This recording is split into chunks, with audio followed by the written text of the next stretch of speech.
Hello everybody, I'm back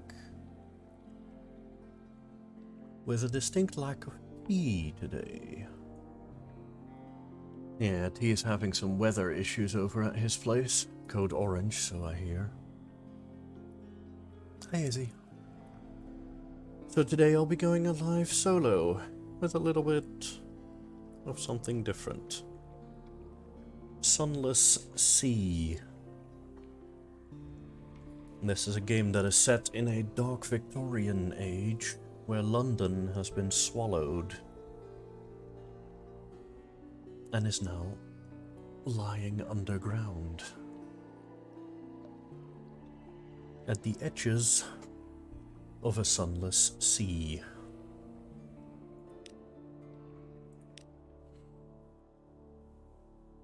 This is a game about gathering stories from the various islands in the Sunless Sea, in the Untersee, as they call it.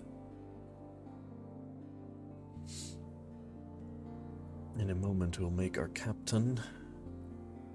We'll get a small boat, and then we'll set sail. 3 decades ago, in the reign of Victoria, London was stolen by bats. Now it lies a mile below the surface. It was dreadfully inconvenient for everyone, but it opened a vast black ocean to you. Welcome to the Untersee. Decide who you were and what you want to be. You now lodge in a room above the blind helmsman. Who were you? Now you're a captain. Now you belong to the Untersee. But who were you before? Were we a street urchin? Your urchin gang cast you out when you grew too tall. You took to sea rather than to graduate to larger crimes. The last big score was enough to buy a ship. Or were we rather a poet?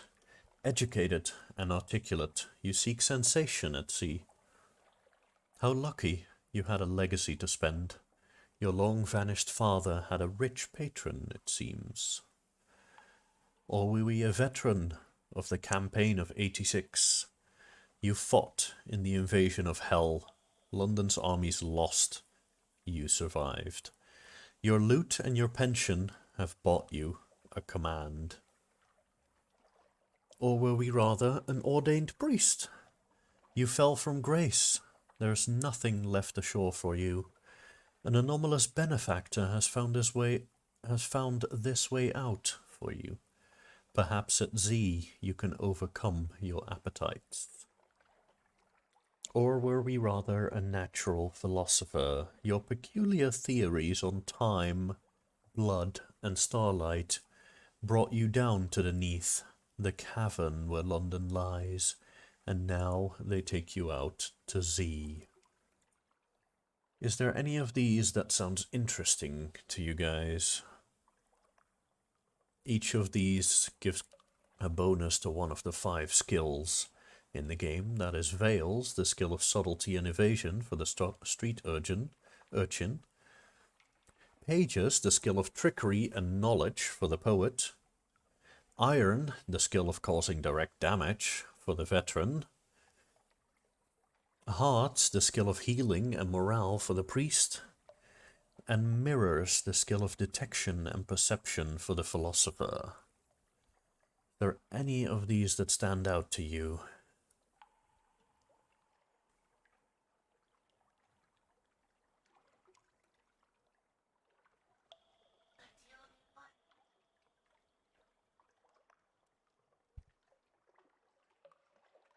Otherwise, I'll just choose myself. The poet. The poet it is. A wise soul. Experience? You have intuition. And your friend, the sly navigator. He's a little vague, but probably knows what he's doing. Perhaps you can find someone better. eventually. Talk to the navigator to find out why he went to Z. I've gained a bunch of stuff. I am no longer a stranger. I've gained some echoes, which is the currency. I've gained 25 pages for a total of 50. And I now have a sly navigator, who is my first officer. That's one of the crew of my little ship. What does winning mean to you? Your father's bones. Your father was lost at Z. You never knew him, but you've often dreamt of him. Find and return his remains to London for a decent burial. Or would we rather have fulfillment? Gather 100 tales, learn all you can of the Z, write a masterpiece, and retire. Or do we just want to be rich? You know how it is to be poor. Now you want a mansion, servants, fine clothes, a family, perhaps. And the private kingdom one, we can't choose yet. But we may find an opportunity to switch to that later on in game. So the choices we have is go after our father's bones, find all the tales we can, or do we just want to be rich? Do we want to go after wealth instead?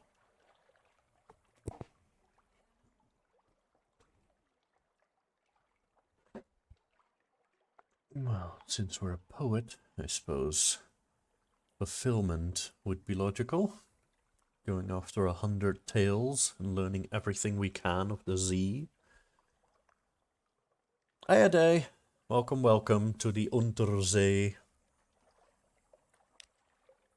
We've just created our character. We've decided to be a poet who wants to gather 100 tales and learn all we can of the Z. Whenever you return to Fallen London, you have the option of retiring, but you'll need to write your masterwork first. That's what we're going after. And the last scrap of paperwork. Captain, an irregular... Jesus Christ. Okay, let me try that again.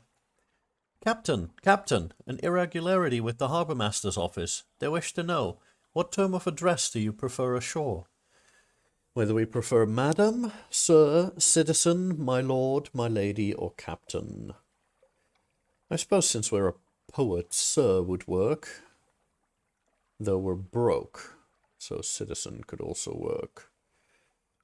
Yeah, let's go with Citizen. That would make sense for a poet. Citizen, eh? Perhaps you're some sort of rabble-rousing enthusiast.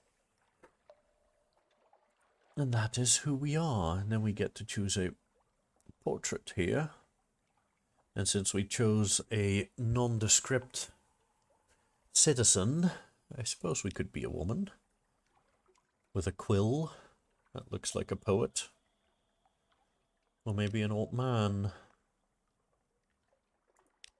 Or rather the Phantom of the Opera, because that's totally what this dude looks like. Or the man with wine. Yeah, let's take the man with wine. And what is our name? Well, I see Wolfstack Docks here, so let's go for Wolfgang. That sounds like a fitting name for a poet, right? Except we're in Fallen London. Deep, dark, and marvellous. All voyages start here, and this is where successful voyages end. Let's head to London. Adopt a Blemmigan Gallivanter. A Blemmigan sits atop a splintered crate, clicking and whistling at captains as they come near. You extend your hand and the Blemmigan leaps on. Its tendrils entwine with your fingers and it chitters quietly. It meets your gaze and bobs its dome in greeting. It's very small. Is it old enough for naval service? You're pretty sure its mustache has been drawn on in pencil, in an attempt to look older. As you approach your ship's gangplank, the creature flutes and vibrates with apparent happiness. The bosun winches as you bring it aboard. Okay, so we now have a creature. And I do believe that's one of the few things we can currently do. Oh yeah, we can offer passage to a tomb colonist. An emigrant will pay to be taken north to Venderbright. Yeah, let's take that. It's oddly difficult to die in fallen London, but when a Londoner is too tatty and wretched to live, they wrap themselves in bandages and take ship for the tomb colonies. Your crew cart these ones aboard in padded coffins. They'll sleep there until the journey is done. I now have one tomb colonist who wants to head to Venderbright, which is apparently somewhere in the north. Alright. Let's see. Advice for captains. I don't need any of this, because I've already played this for a bit before. Your lodgings. Read the morning paper. The unexpurgated Gazette. Jesus Christ, what a word. The magazine formerly known as the London Magazine, the spiteful trumpeter. News. News from home. The Echo Bazaar, that enigmatic marketplace, has increased its tax on love stories. The traitor empress has forbidden singing in the street outside her palace. The anarchists of the Calendar Council have inexplicably dynamited a drinking fountain. The Ministry of Public Decency has located and destroyed a nest of gallbladder wasps. Righto. Let's go back to the rest of the city. Let's see, is there anything else I can visit? No, not really. Perhaps not. Let's head over to the shops. My officers. I have a first officer, the Sly Navigator. And I have a mascot, a comatose ferret. Though I could also go for the Blemmigan Gallivanter, which gives me a lot more skill. Gives me mirrors +3 and pages +2, so I will be doing that. Then I will head to the shops and sell the Advice for Captains book, because I don't need it, and it gets me a little bit of extra money, which is always good. And then I do believe we are ready to leave fallen London with our little boat. Let me check actually if the audio is okay, because the audio feels very... yes, the audio is very, very low. I do believe the audio of this game stays relatively low, so I do believe I can actually just max these two out. Yeah. From what I can see in Streamlabs, this is not that loud. Okay, let's head out. What did we have to do? We had one person who wanted to go north. So let's head north. Okay, this is a bit louder. Turn that down to about halfway. Maybe a little bit lower. Yeah, I didn't realize the music was only going to set in later. Oops, that's my bad. There we go. So let's head north. Ooh, what do we have here? Hunter's Keep. While we're... Yeah, that was a bit loud. Oops, my bad. I hope it's not too loud now. According to Streamlabs, I'm still louder than the music. But do feel free to let me know. Let's head to Hunter's Keep.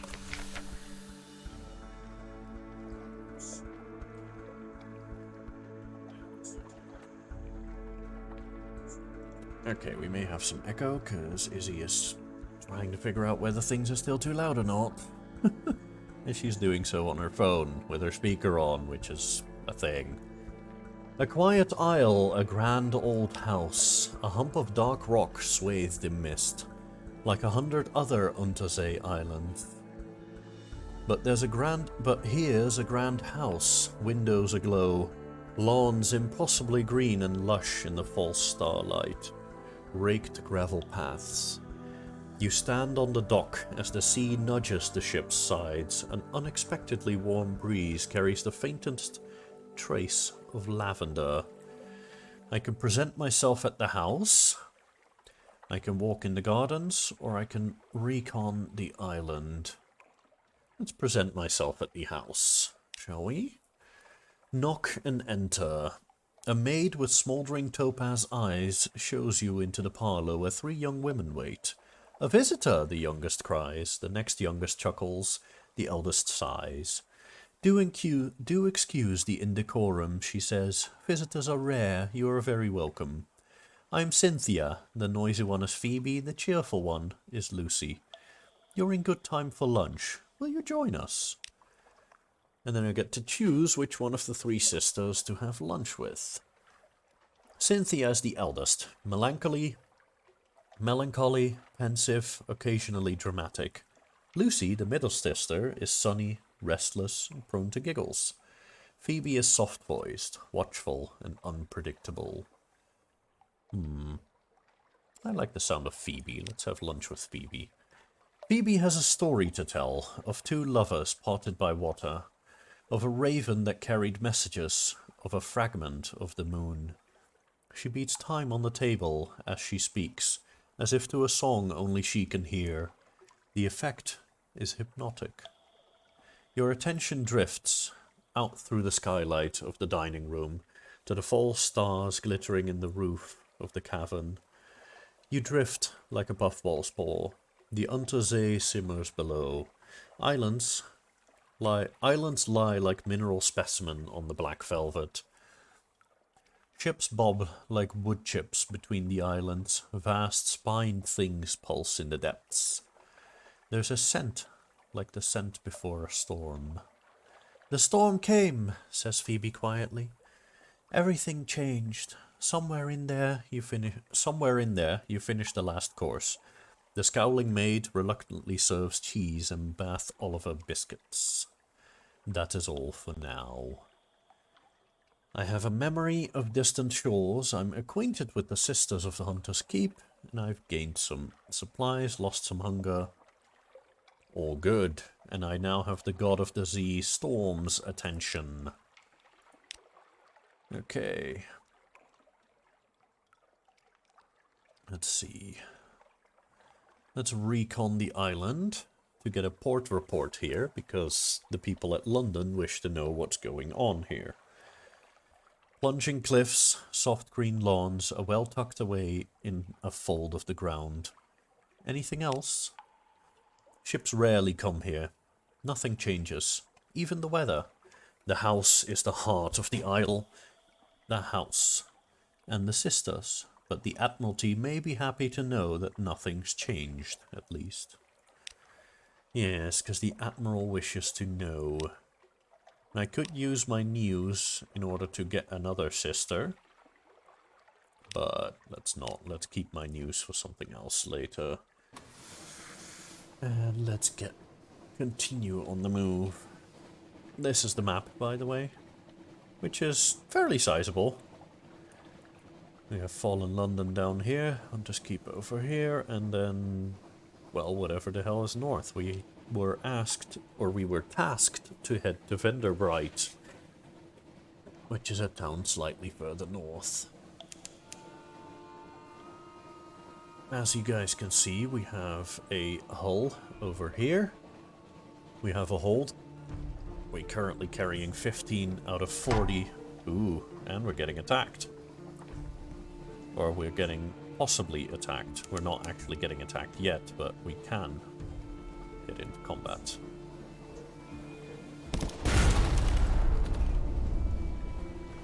Okay, let's try to get behind the guy. Because this guy can only shoot in front of him, as far as I'm aware. Oh, got it. Nice. You've destroyed a pirate steam pinnace. Or pinnace? Not sure. The ship is yours. What will you do with her? Loot and scuttle her. She's a vile old vessel and the seas aren't safe. Take what you can and move on. These pinnaces, or pinnacas, I have no idea what the hell that word, how to pronounce that word, don't sail far from their hidden harbors, but there's something at the back of the hold. You've finished opening a cache of curiosities, and I gained a bolt of fabric. Nice. You can find spider silk in London, of course. There are troubles there with sorrow spider infestation, like anywhere in the Neath, but for real quality you need to go east, to the Cannet, or to the fang-bristling fastness of Saviour's Rocks. Okay. All clear. Good. And let's head further north. Are we?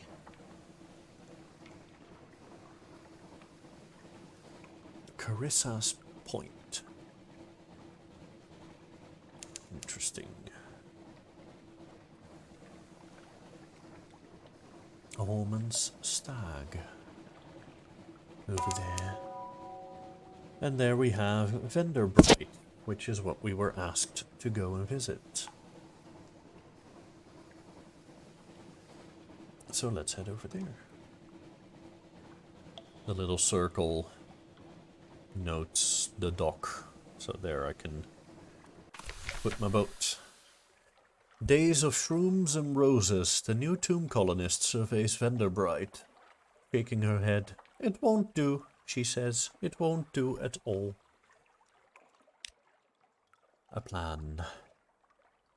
I had no idea the place would be quite so unprepossessing. Perhaps we can liven it up a little yet.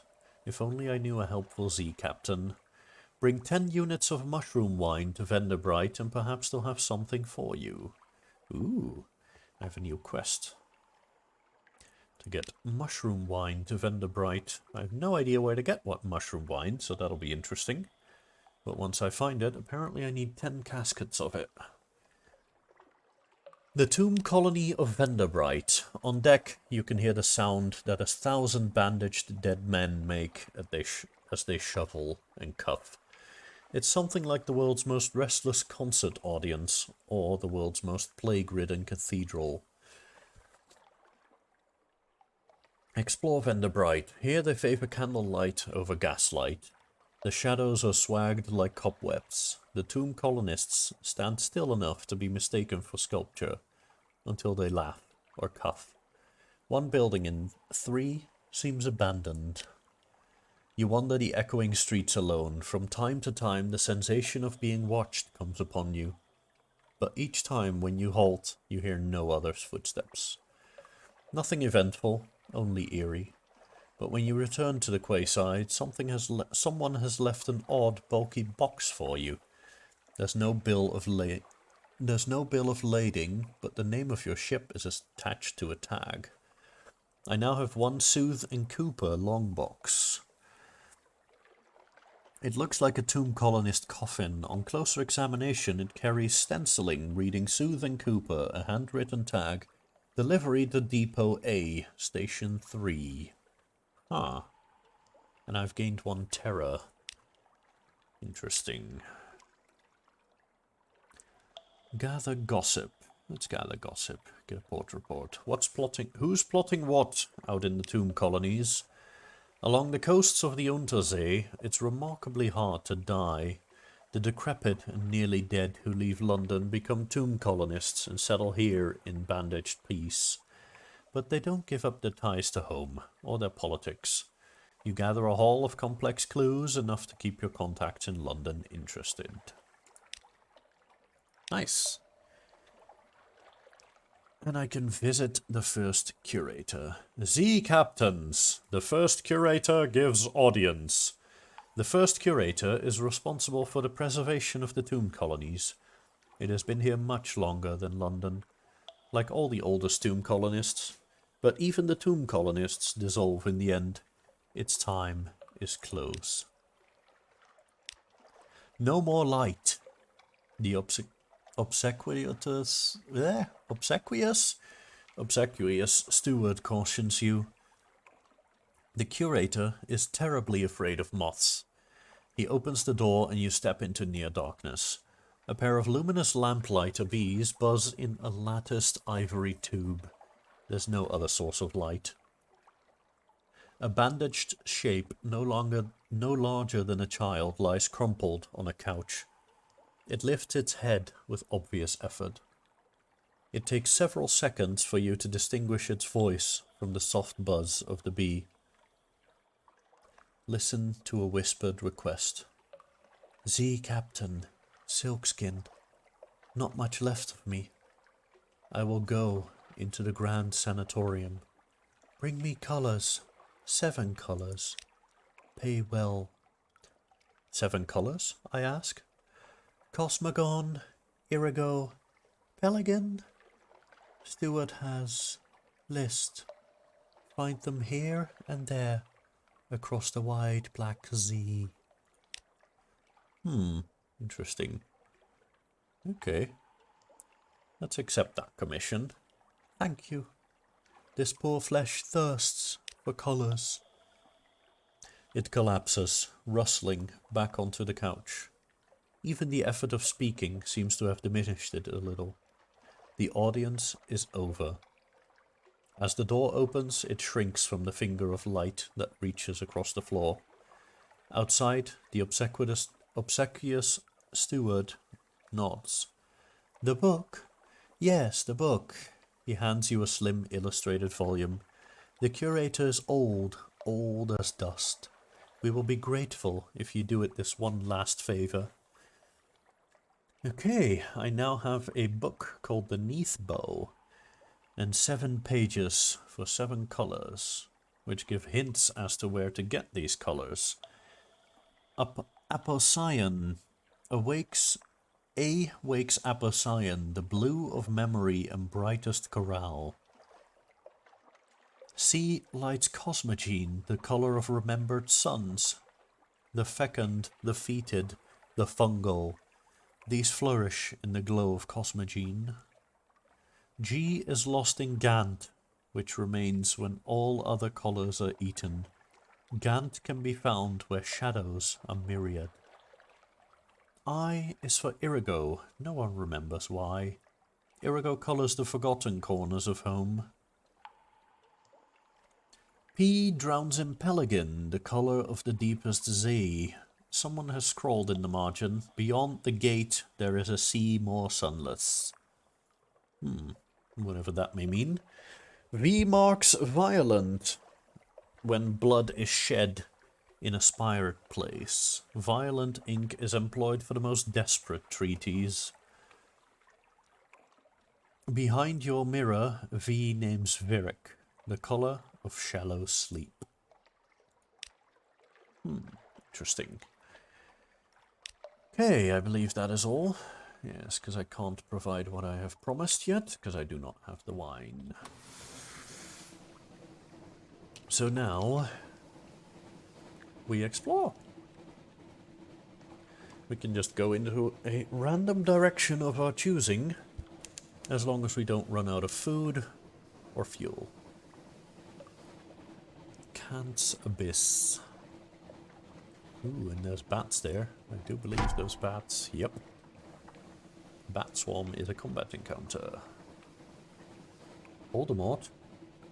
What do you mean Voldemort?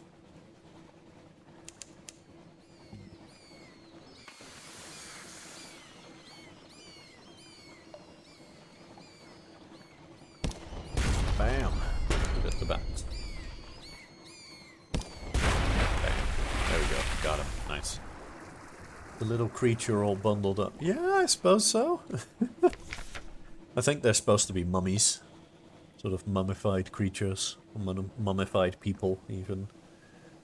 A bat swarm defeated. Little leathery corpses lie scattered across your deck. The rest of the swarm vanishes into the neathy dark. I can gather up the corpses. They're succulent with stolen blood. Into the pot! Or I can dispose of the corpses to reduce my terror. Let's see, what is my terror at? Only 6. That's not that bad. Let's gather the corpses. Get supplies. More food. Yay! That's always useful. Okay, let's see. Let's make a bit of a circle and then circle back to London. Ding! That bell means that something awaits me in port. So next time I find an island or a place, I can head there, go to port, and then something will happen. Whatever that something is. Not a clue. I could send out my Z-Bat down here. There are no islands within the Z-Bat's range. Ah, okay. Then we have the option to repair my ship, which is available if my hull is at 50% or better. Which is currently the case. Let's repair that. Oh, that costs supplies. Ah, okay. Okay, so 1 supply for 5 hull. That's not too bad. Though I do only have 4 supply now. Then we have full power to the engines that consumes a full unit of fuel to make me faster for a while. Or in case I need to run away from something. Then we have the Gazetteer, which is our book. Ooh, a bound shark. Oh yikes. Yep, let's not fight that.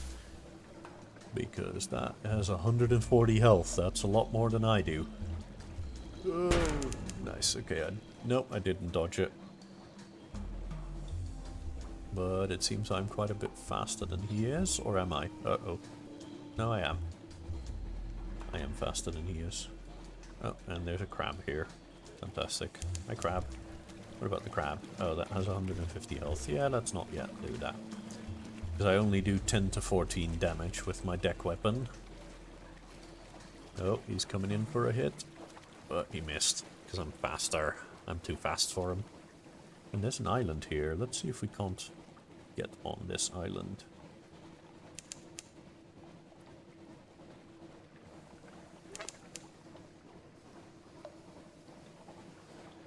Saints Haven is what this place is called, apparently. Interesting. Interesting.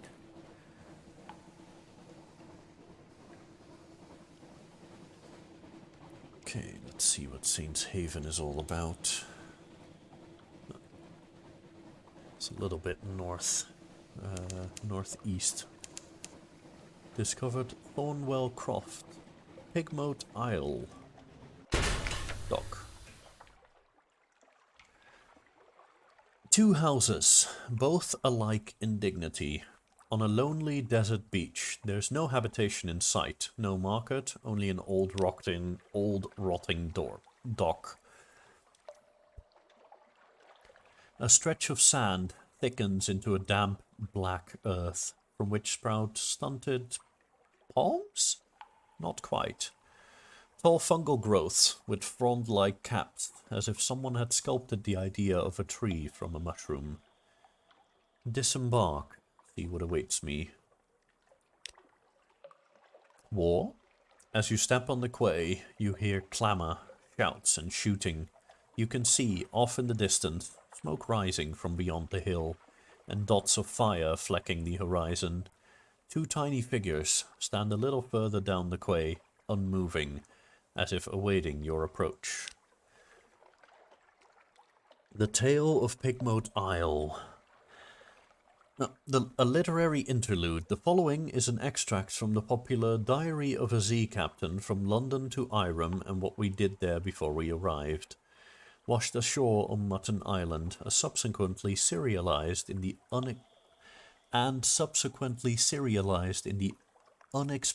unexpurgated Gazette. The author's identity remains unknown. The Tale of Pigmoat Isle, in which a delegation is made, a choice is presented, war is declared, a most singular treasure is sought by all, and a new empire is founded with tooth and claw. Chapter 1. The Delegation. The figures were rodent. To my left was a Rattus Faber, wearing goggles, a blacksmith apron, and an assortment of tools. To my right, an unusually large guinea pig, wearing a helmet and breastplate, reminiscent of nothing so much as the high Middle Ages. The rat stepped forward first and bowed. "Welcome, Captain, to Rat Star Island. I'm Edgar, second chief engineer of the Third Rat Brigade. I invite you to avail yourself of food and fuel at our expense. The only cost to you is a choice." The rat stepped back. At precisely the same moment, with what appeared to be the ease of long habit, the guinea pig scuttled forward and made a declamatory chirp. Welcome, Captain, to the Isle of Cavia. I am Lady Augusta Devereux Swinch of the Blackwater Swinches, Senecal to our King Gracenaw, first of his name. I invite you to avail yourself of food and fuel at our expense. The only cost to you is a choice.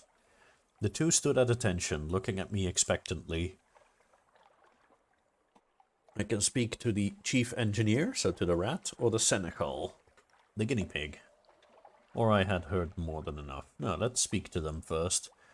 I spoke to the chief engineer. His eyes had a wave-cold glint to them, and he wore his scars like jewels. A rat in the making. I asked the chief engineer to elaborate. He looked at me for a long, measured moment before speaking gruffly. We came to this island to make a home for ourselves away from London, its cat and snuffers, its rat-skin suits. We came to live as citizens of our own republic. We came with our tools, our teeth, our clever hands, and we made a beautiful city by the light of the rat star that shone bright and blue on Mount Ararat. The chief engineer nodded towards the distant hill. One day we braved the depths of the Chickenwood, and from the top of Mount Ararat we plucked the rat star to be our light, our beacon. But the pigs of Cavi saw the light, and they lusted for it. They sent armies to rule us and steal our star. We will not permit them to take what is ours. We will resist them to our last breath. Will you join us in defeating them? And then I spoke to the Senecal. How did an armored guinea pig manage to look regal? A knight out of habit, the Senecal cleared her throat with a delicacy to rival the Duchess's own before speaking. Gracenaw, the king, our lord and sovereign, full 7 months had sojourned on the sea, conquered this land and won the southern main. Now no fortress against him shall remain, no city walls be left for him to gain, save the rats that squeak behind mountain. Unlikely was the lamb of our deliverance, assured shall be our glories and their fall. When our lady's eye restored be to our hall. The Senecal composed herself, then added, We saw truth and beauty by the light of Our Lady's eye on Mount Caveat, but the rats with their guns and their chatter and their peasants' politics stole it from us. We will subjugate them and take it back. They're a rabble, and we will rule them with the steel-shod velvet of our paws. Will you join us? So I can choose between the rat and the guinea pig, and it seems Izzy is interested in the rat.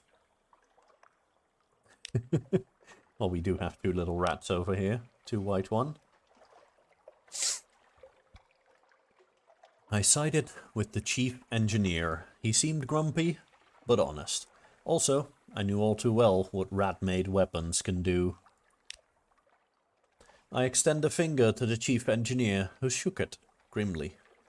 The Senecal hissed and chattered her teeth in disgust, but kept her distance. You've made the right choice, said the chief engineer. Let me show you around. I've gained some fuel. Nice. Chapter 3, A Rat in the Making. The chief engineer led me to the northern side of the island, skirting the chicken woods. We passed through a number of what can only be termed checkpoints, as fierce-eyed rats shouldered their derringers and saluted the chief engineer.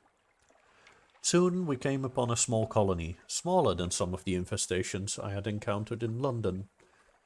Perhaps only 50 Rattus Faber altogether, working diligently to fortify their side of the island.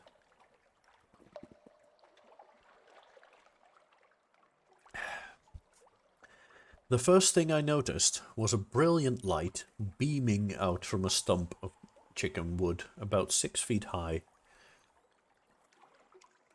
It bathed the whole settlement in a clean blue glow and was almost too bright to look at. By its light, I could see several raised mounds of earth, suggesting shallow tunnels. An efficient fishing operation was set up by the water. An albino rat mending nets while others stabbed sharpened sticks into the waves. Further inland was a barracks, where a sergeant barked drills at a small squadron of fighters. My arrival drew attention, and several rats paused in their work to look at me curiously. "Welcome to Murinia," said the chief engineer's voice warm with pride. "It's not much to look at now, but it will be once we've rousted the cavies.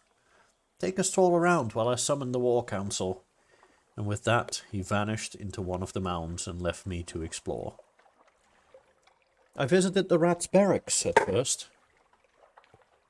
The hell? The drill sergeant appeared to be sizing me up. Were the few rats around here really all she had to launch an attack? We were fighting impressive odds. I approached the drill sergeant and went so far as to salute her, which earned me a grunt of satisfaction. The sergeant dismissed her troops and offered me a bit of chickenwood jerky to gnaw on. "There's more of us below ground," she explained, "but not enough. The cavies are bigger, and there's more of them. We're better with weapons, but haven't got the stuff to make 'em with. Most of us came here as stowaways and brought nothing but food, tools, and the fur on our backs. We can fish, and we nibble the chickenwoods, but we can't make guns out of trees. The cavies came with their own steamer, and seem to have endless supplies. We raid them sometimes, but there's only so few of us, and we can never hold on to territory gained for long, but that's of no consequence. All we want is to be left alone in peace to build our republic. And the Rat Star," she added thoughtfully, after a moment. "Of course, we want that too." The chief engineer led me to the northern side of the island, skirting the... Oh, wait, this is the same thing. Oops. I took a closer look at the Rat Star. An excitable-looking rat was peering at it through smoky goggles, twitching her whiskers and making notes on what appeared to be real paper. Blue as sapphire, but endlessly more brilliant. It's not a star, of course, not really, but try explaining that to the others. The chief engineer doesn't want me working too hard to convince them, says it's better for morale. But just look at it. Look! She offered me her goggles. I managed to work them over just enough of one of my eyes to see the truth of what she was studying. It was scintillac, but unlike any I've seen before. Blue as a sapphire, but more brilliant. Something about the clarity of its color was tremendously soothing. The chief science officer tithered with pleasure as I handed her goggles back. Those of us who've been to the Cavi side of the island and lived to tell of it say that there's plenty of glow there, plenty of bright in the water all around, but nothing like this. We took this from the island's center, Mount Arat. Only it's not a mountain, of course, any more than this is a star. It's hollow. There's sweet water inside and coral crawling all up the walls of it, but nothing that glows save this. It's ours now, and no one can take it from us. Then I headed down to the beach. Who's ever heard of a rat mending a net? An albino rat smiled up at me from his mending work, looking dainty and a little shy. Chickenwood floats, especially when it's dried out and sealed, so we're able to paddle out a bit and cast our nets. We've come up with all sorts of things. Blindfish, crabs, sometimes a chunk of broken tentacle. But the fishing would never be so good without the Rat Star. He beamed. I think it only draws good fish, keeps the scary ones at bay. I know the chief science officer doesn't believe it, but I do. That light is our livelihood. And then at last, I finished my exploration. The bells of the War Council rang. I was summoned. The chief engineer emerged from underground with a motley assortment of other rats. He introduced them as weapons experts, strategists, and field commanders. "So you're going to help us beat the Cavies," he said, a hard edge to his voice. "But how exactly?" "Now I can determine to take the lead, which gives me a 37% chance of success, or I can offer my strategic assistance, which is also a 37% of success, or I can just offer them my advice." Let's see. Let's offer them strategic assistance. It's a low chance of success, but that's something. Weighed and found wanting. We pretended to take a rat hostage and approached the Cavies as with a gift, demanding an audience with the Senecal.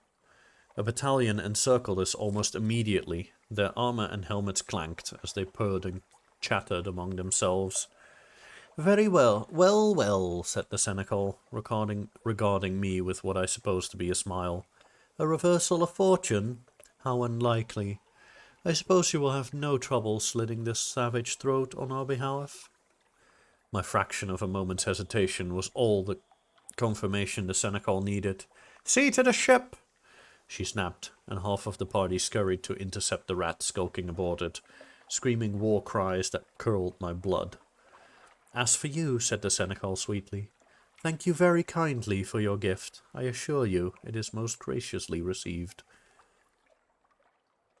More swiftly than I would have thought possible, the Senecal leapt onto the rat I held bound and sank her in scissors into its chest. I escaped with my life, but found myself unable to forget how the rat screamed and writhed while the Senecal raised her face to me again, his liver gleaming obscenely in her mouth.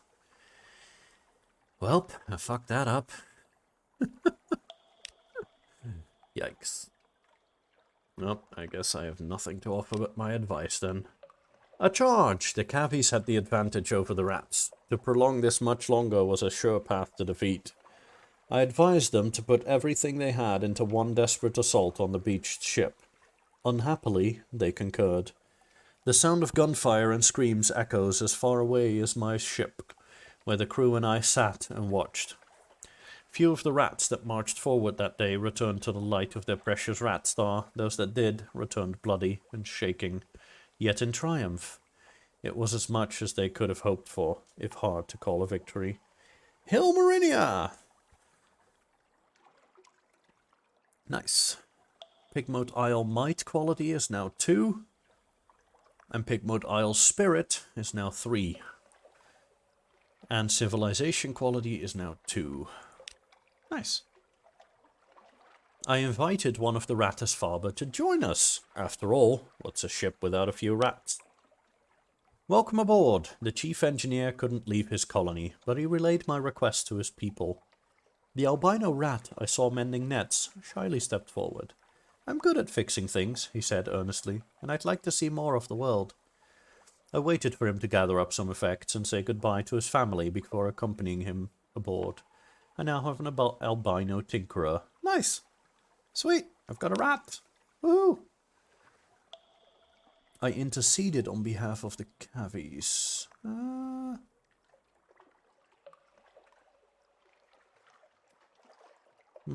Yeah, I think that gets me back to the Cavies' good graces. And yes, I do have a Crowley, it would appear. A small little white rat. The wide dark sea beckoned. We had eaten our fill and our business was concluded. It was time to continue our voyage and see what other wonders and terrors still awaited us. The end. There, you finish your diary entry and the final dregs of the rat surprisingly good wine. They line up to salute you as you leave the victory banquet, escorting you to your ship through the foundations of their new republic. Let's see, do they have a shop on this place? No, they do not. They do have an albino tinkerer now, which I could put as the mascot, which, I mean, of course we're going to do that, because rats are awesome. It gives Veils +2. Gives less stats than the Blamagin Gallivanter, but it's a rat. He's adorable.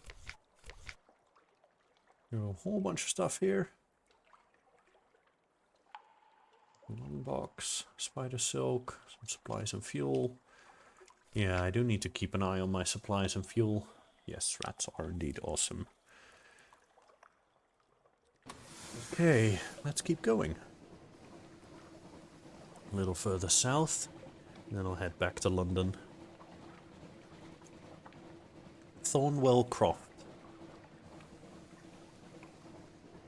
With a little luck, I can purchase some supplies somewhere. Oh, combat? Where? Oh, another pirate steamer. Well, that's fine.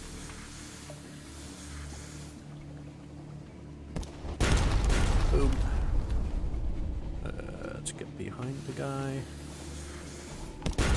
Very slow. Maybe you can move back a little bit. There we go.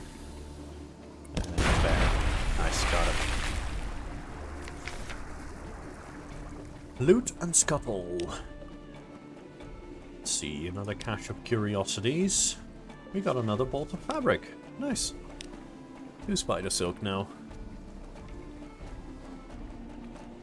The Shepherd Isles over here. Field Haven. Ooh. There appears to be a lighthouse over there. Nice.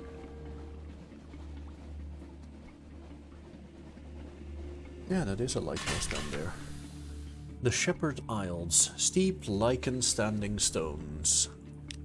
Of course, the bearded Muchman tells you, there are no actual shepherds on the Shepherd's Isles. Sheep are mostly illegal here. No, indeed, it's just the name of the gentleman that found the islands. Greybeard sitting in the village square nods solemnly. No sheep, one says, but plenty of tails. Ask us anything.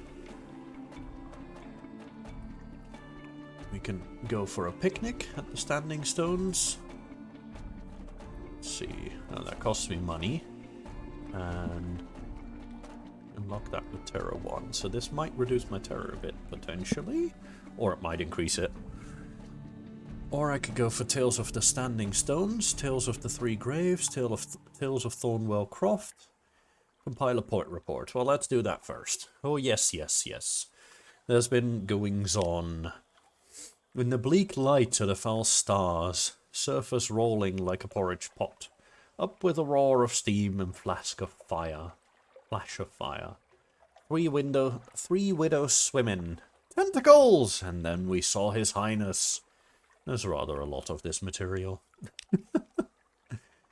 Okay, let's go for a picnic at the Standing Stones. The bearded villagers will sell you mutton stew and kefir, stone bottles of cold, fresh spring water, and row you over to the stones. Huh, kefir, that's actually something that my parents like. That is milk made out of a plant. How does that make sense? I have no idea. Not a clue. The bearded villagers... Oh, no. So you... Yes, okay, I've already read that. An odd find. Your sailors watch the fireflies shimmer. Swamp shanties pass round the grog and shy stones at the more vampirically inclined Zebats. Grasses nod in the breeze. Across the dark waters, the lights of Abbey Rock glow watchfully. Your bosun hands you something. Found a rock, he reported laconically. Pretty sure it's dead. Wait, what? Rock? Dead? How does that work? Apparently I have an ambiguous aeolith. Huh, a thinking creature made this, or the sea made this, or both. What is that? Huh. I'll check that out in a minute. That might be an item, might be a new mascot, potentially? I have no idea. Engage an officer, the sigil-ridden navigator. Let me guide your ship. I know all the Z, how it was, how it will be. Please, the headaches only stop when I'm working. So first officer who increases mirrors and veils. I already have a first officer, but he only increases mirrors. So sure, Let's take that. Thank you. The nonsense here was a distraction for a while, but only the Zee can help me now. Ah, my god, the air. The air, it's clearer already. Let me chart a course for you. Ah, my head. My head. Interesting.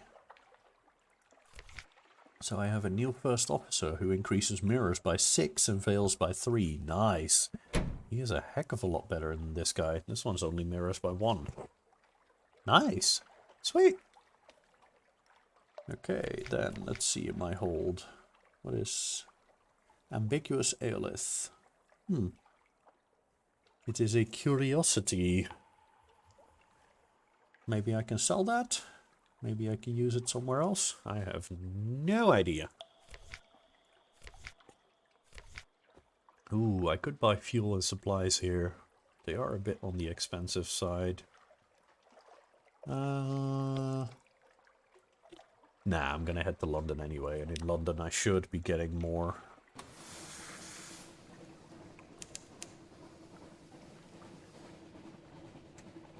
Wolf's Rift over there. Westergrand's Fire.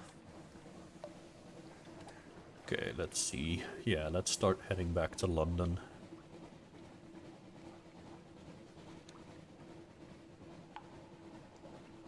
Ooh, what's that? That's a lily, a gilliflower. Ah, interesting. Very interesting. Little jellyfish. But it seems this jellyfish is pretty fast because it's at the same speed as I am at my top. This is my top speed currently. Ooh, it's coming back. It's coming back.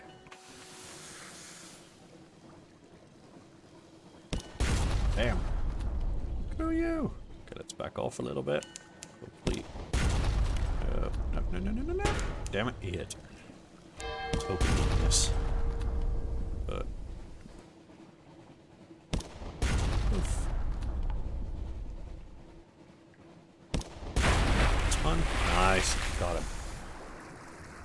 Sign the all clear. Okay. I can scoop it up. Perhaps I can eat it. Or better yet, perhaps your sailors can. Because, you know, Captain always eats the best food. That's how that works. The gilliflower, is it a young jellyfish? A lesser subspecies? Do the dreams of jellyfish become real? In any case, now it's a sad slake of goo dissolving into the sea. Yeah, let's eat it. It's fine. I have a strange catch. A spreading stain. It's gone. You are left with gooey gloves and a buttery smell. And this purple thing, is it an egg? A heart? A less fortunate traveller dissolved and shriveled into mauve ruin? But it's somewhere safe. Okay. Let's do that and continue on our journey. Oh, another lighthouse. I do need to head to London right the fuck now, though, because I'm almost out of fuel.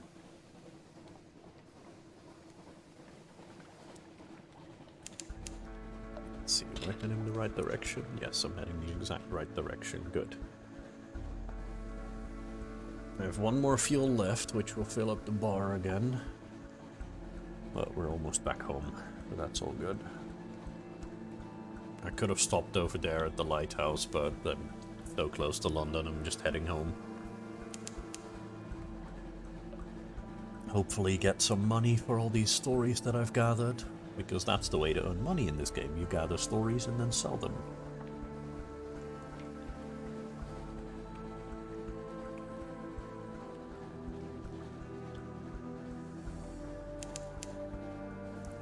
Desperate measures. Yeah, that's when I get to 0 fuel, but we're docked. There we go.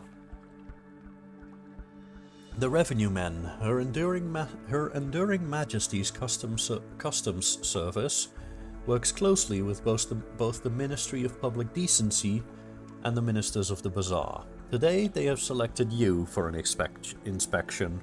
Don't cheek them. Oh, let them do their worst. I've nothing to hide. They roam your deck like wolves. They tear through your belongings like termites. At last, they leave. Because I have nothing to hide. Returning to London, the lights of London welcome you home. This storylet only appears when you've been at Z for a little while. Collect messages from the harbour master, all the clatter and song of the dockside. It soothes the soul. Are there messages for you? What's this? Let's see. Ooh. Okay. A merchant venturer. An urchin tugs your sleeve. Governor! Governor wants a word! A brooding figure awaits at a lamplight's edge. I have need of a reliable agent. Failing that, an inventive one. Here are my requirements. An opportunity for profit. Ooh, profit is always good. He has very specific needs, but he'll pay much better than market rates, and he won't ask how you came by these things.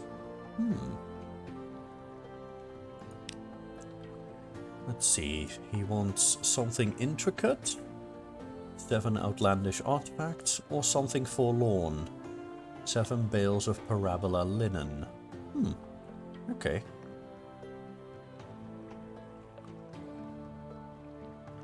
$700 echoes for 7 bales. And here 1,500 echoes for 7 outlandish artifacts. Nice. So if I get any of those, I will definitely be returning to him. Consider a specialist surgeon. He is staying at a respectable boarding house near the docks and has made it known that she is available for work. I specialize in amputations. It's easier to acquire unwanted appendages at Z. Employ the Cauldry Heir. Her talents would be well employed on your vessel. The Cauldry Heir is a doctor who increases heart and iron. And that costs 30 echoes. Yeah, let's take her with me.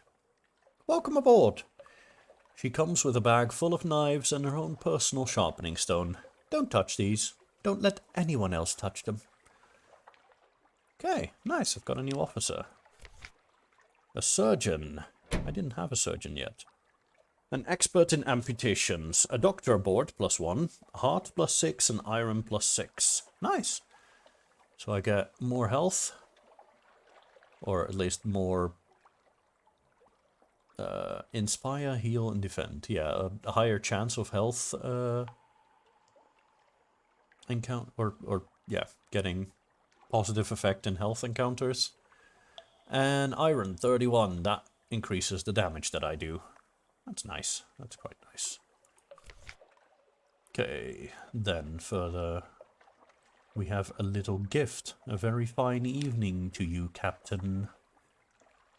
My, what you might call, mentor is very fond of adventurous sea captains, and he would like to offer you what you might call a dispensation, on account of he is so fond of sea captains. Behind the blind bruiser on the dock stands a dray piled high with fuel and supplies. I can accept that. Do make sure you have 15 points of space in the hold, or come back later. It would be embarrassing to have to leave it on the dock. Let's see, my hold capacity is 7 out of 40, so I do have enough space for this. Let's inquire further. Who is this patron? Is there a catch? An airy wave. He runs a very fine and very liberal establishment just across the river. What is much patronized by sailor and by men of wit and vinegar, and public ounce. And there is no obligation to speak of. My patron would only hope that you might remember him kindly, and I suppose that if the opportunity should arise for you to return his kindness, then I do not imagine he would refuse your offer. This sounds creepy. But 15 points of space, that would mean 15 units of fuel or supplies. That is a lot, especially since I'm all out currently. And I am low on money as well, so I think I'm going to have to accept. I now have 10 fuel and 5 supplies. Nice. Well, my patron hopes that you find these little gifts to your liking, and he expects that perhaps someday you might choose to call on him at the Medusa's head. Should that day come, we will make you very welcome and give you any safe conduct what you might require. Good evening to you. He salutes and is gone. Okay, I now have 1 menace suspicion. Ooh. This will increase as you conduct criminal activities or have contacts with rough sorts. The higher your suspicion, the more fiercely the exercise will search your ship. Yeah, that's okay. Ooh, we have a passenger waiting as well. Someone in the docks wants to board my ship. Agree to carry the August Travel Writer to Gator's Morn. He's prepared to pay handsomely for transport and is keen to commission your ship specifically. Okay, interesting. Welcome aboard. The August Travel Writer shakes your hand. His grip is distressingly strong. Thank you. It's Gator's Morn I'm bound for first, he says. I hear they... Ah! He hurries over to your stoker, who's carrying his steamer trunk up the gangplank. No need to trouble yourselves. Give it here. Remember, citizen, Gator's Morn. I'll pay you 150 echoes when we arrive. Ooh. Nice. Money's to make it to Gator's Morn, wherever the fuck that may be. Let's see. My lodgings. I can rest in a room above the blind helmsman. This will reduce your terror, which I have 12 of. Heal a wound. And give you a restful night. Well, I don't have any wounds. I do have a little bit of terror. But it does cost money, and I don't have any. So, perhaps not. But let's head into London proper and visit the Admiralty Survey Office, because I have a couple of port reports to sell them. Visit the Admiralty Survey Office. They'll pay for information from Z captains. Find out what and how. The Admiralty's picket fleets and intelligence networks are long gone. The Survey Office pays Z captains a small sum for recent information. Visit and investigate ports to gain port reports and trade them in here. The first time you trade in port reports, you gain Admiralty's favor. Hunter's Keep. I trust to see that sisters are keeping well. They are citizens of her enduring majesty. Notionally. Not sure what that means. I no longer have the port report, but I gain 5 echoes, 1 favor, and 1 fuel. Ooh. Extra fuel, that's always good. Vendor Bright, what have the nearly dead been up to then? Port report in Vendor Bright. I gain 10 echoes, another favor, and more fuel. Ooh. Shepherd's Isles, I can submit as fact, or I can submit as unsubstantiated hearsay. Well, it is just hearsay, and this is only a 22% chance of success, which is way too little, so I will do that. I agree, it does seem implausible. So many of the stories from that place do. Still, there's a little gold of truth in the mud of rumour. From time to time, your payment, citizen. I've gained 10 echoes. Another favour. And another fuel. Nice. Then, Pigmote Isle. I'm not certain I heard you correctly. Are you quite certain this is the report you wish to make? Well, so be it. Yep, there be rats on there, and they are fighting guinea pigs. Yep, that is a thing that happened. Is there anything in particular that you guys need? The Admiral deals directly with more sensitive commissions. Alright, let's head over to the Admiral then. The Dark Spectacled Admiral. You're ushered into his office off Mansion's Pyre, a cramped room with a vast desk.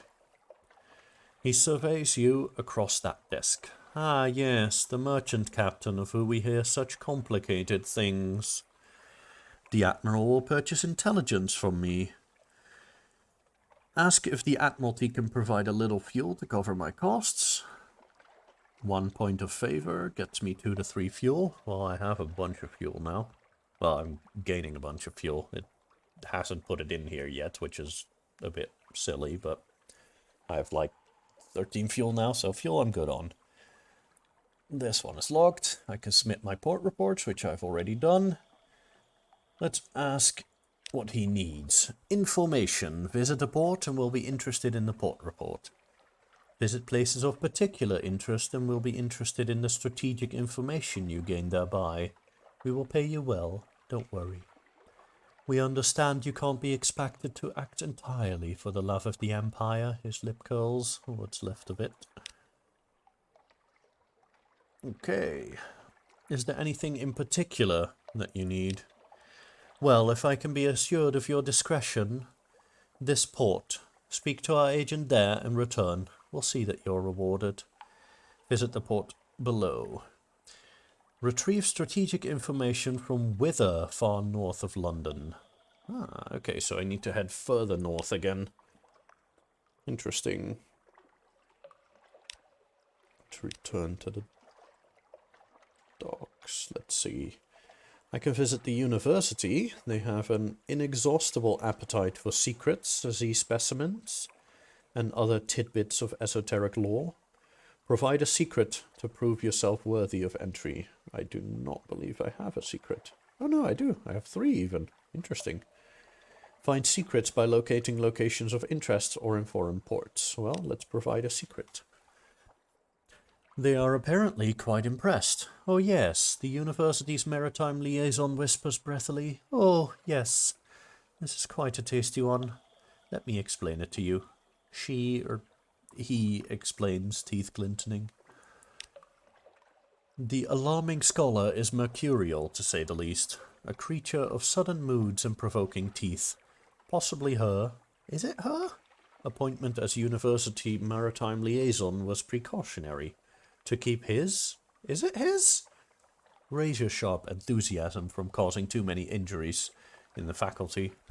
Ah yes, the scholar whispers breathily. I have a budget for acquisitions. What have you brought me? I have a memory of distant shores. I have a strange catch. I have ambiguous earlith. Ooh, here I can use that. Let's do that. I've lost the ambiguous earlith. I have gained 1 echo. Oh, only 1.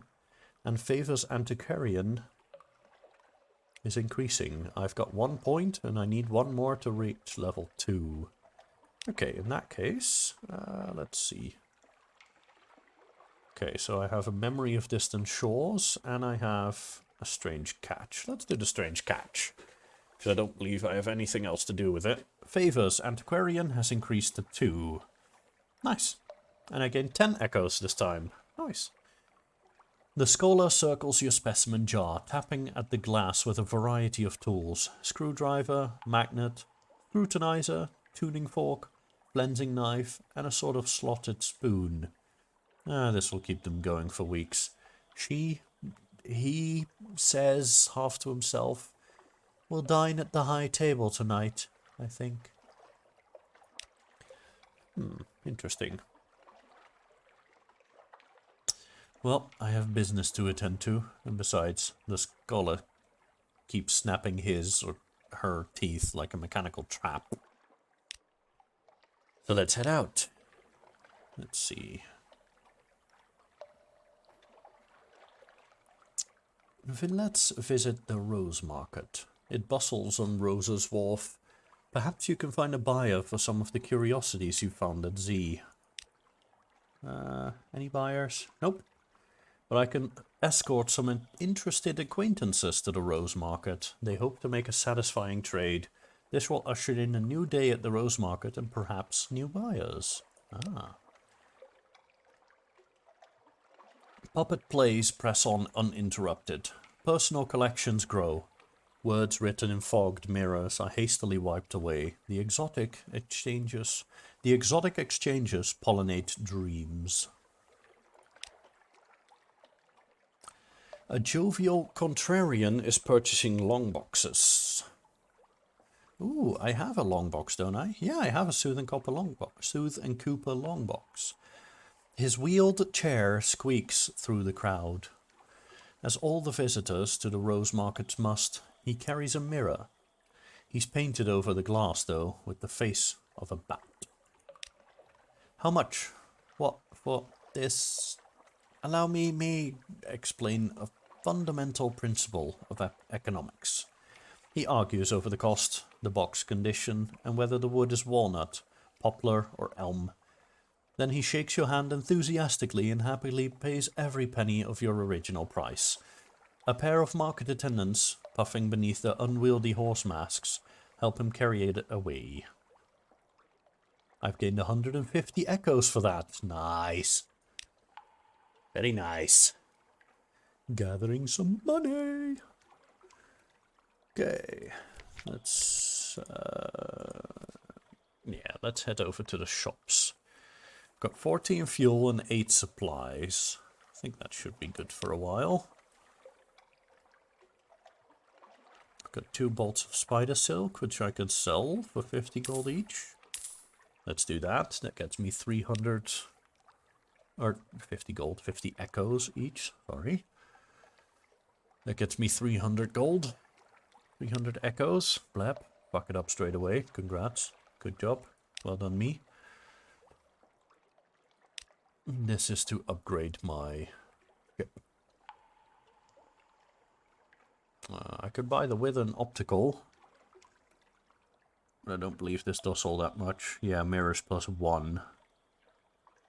I have mirrors of 31. The difference between 31 and 32 isn't going to be high enough to spend 100 echoes on that.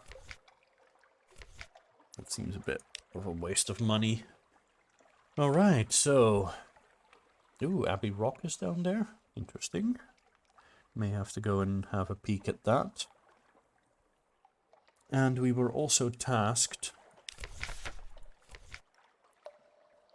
with going to somewhere. Let me see. Objectives. We were asked to go to Wither, far north of London. And I believe I had a person who wanted to head somewhere. Let's see.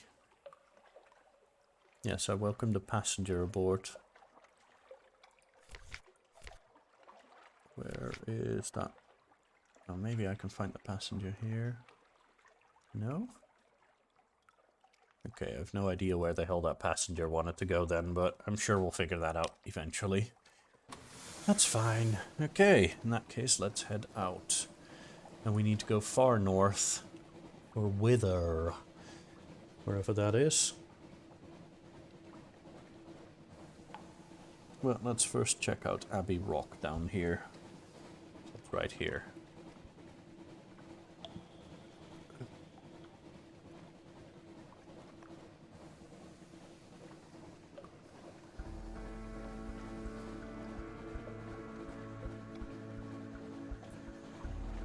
So, how are you guys enjoying the game so far? Been going for about an hour and a half by now. Very interesting game, if you ask me.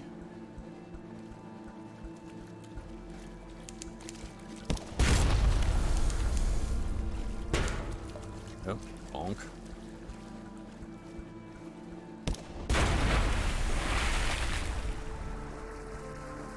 A lot of reading in here. But that's okay. Oh, hey, Mutton Island. Dissected for knowledge. Your page's quality gives me 100% chance of success. Oh, well that's... Of course. That's great. A crab full of conundrums. You set to work with your knives and acid. It's an undistinguished adolescent specimen, a megalops, of one of the deep-sea crab species. But its eyes, normally vestigial in these troglodytic beasts, are large and rather beautiful. The golden glow is almost gone now, although sparks leap now and then to your knife. Interesting. I've gained 25 fragments. Fragments are scraps of lore, and when I gain enough fragments, they'll combine into a secret. Ah, so that's how I got my secret. Mutton Island. Interesting. It has rats. It does have rats. Not really your kind of game to play. Well, that's fair enough. I'm sure it's not for everybody. Ooh. That was... Oh. Wait, what? That ship vanished? That? Interesting. Ghost ships. Perhaps, perhaps. Mutton Island fires on the hillside. Once this simple fishing village was part of London's suburbs before London fell and the water rushed in. Smoke spirals from cottage chimneys. A lonely hill rises behind town. I can have drinks at the Cock and Magpie. There's only one public house on the island. The Cock and Magpie is famed for its local cider and, of course, the seafood. I can explore the shore for a port report, so I definitely need to do that. Or at least I think that's a port report. No, it isn't. Or is it? I don't know. Let's see. Wander a little way along the shore from the dock. A glittering eye. You turn and there's a long, lank brown man at your shoulder. Listen, he says, I have a story for you. Something about the greybeard compels your attention. A rambling tale. His story has a wedding full of murders and a leafless forest, and a vast serpent which eats souls. The tale winds on like the serpent until you are lost in the dizzy toils of its sinister ships and its glamorous corpses. You nod awake. He's gone, but not, it seems, before searching your pockets for small change. He stole money off of me. Great. But I do now have a tale of terror. Interesting. Okay, so that is not the port report. Is this the port report then? Yes, this is the port report. Chat to the fishermen. They sail the sea around the island. They mend their nets by the harbour. They see all that happens here, but you'll need coin to open their mouths. How much? Oh, just one. Little ships and little secrets. Pirates plying the waves, smugglers at their work. Cannot ships putting in to resupply. Nothing dramatic, but enough to interest the Admiralty. Pick up a wretched mog. A yellow-eyed, mangy piebald thing winds around your ankles like a manacle chain. You've never seen a cat's mouth open that wide. Presumably, it's hungry. This is a mascot. What's that smell? It jumps down from your arms and disappears into the darkness of the ship. An hour later, 5 brutally executed rats are found on the foredeck. Appoint your new mascot by dragging him from the officer's tab to his slot at the top of the screen. Okay, let's see. It's a cat. But we were going to stick with the rat. Let's hope the cat doesn't kill the rat. That would be a problem. Okay, let's see. I can buy supplies or fuel, which I don't think. No, I don't need. Well, maybe supplies actually, because I only have 4 left. Because that cat ate up 3 of them. Yikes! What do these supplies cost? 30 echoes. That's a bit expensive for supplies. Yeah, let's have drink at the Cock and Magpie. That probably might get me some supplies, or at least it'll clear my hunger. So that's something. I've lost 1 terror. The cider and cave dory. The trees of the Neath are scraggly and wretched, scraping a living with parasynthesis. But the apples of Mutton Island are tart and powerful, perfect for cider. Cider? Cider! This stuff is stronger than it looks.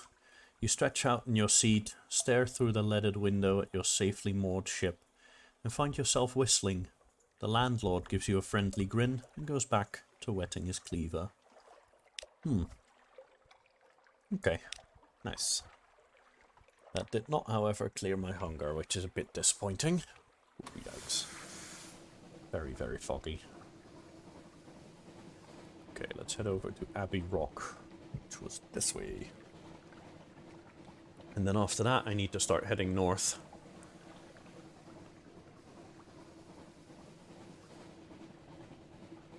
There's Abbey Rock.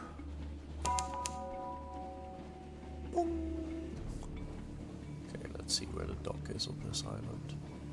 The Sisterhood on Abbey Rock.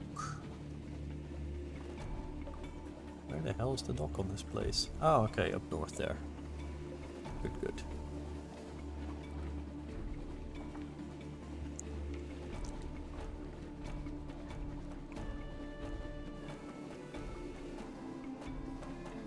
Westergren's Fire, that's where we were earlier. Dock. Here the Grim Sisters' lair. Abbey Rock, a black spit of an island, far from anywhere anyone would want to go. I can trade supplies. I can give them supplies for 20 echoes. Not a good price. No, it isn't. Compile a port report. It's unlikely to be eventful. Nothing is happening. The sisters watch us. We feel their eyes. The sea crashes on the rocks and withdraws. The fortress stands solid as the last year of a century. The greatest peril you risk here is a certain purpleness of prose. I can knock at the iron gates with news, because I have recent news still. Brief attention. The muscular prioress, the abbess's lieutenant, comes to the door to listen. She nods and makes notes. She pays particular attention to news of marsh beast predations and the traffic of the rooftops. In return, she offers a rather perfunctory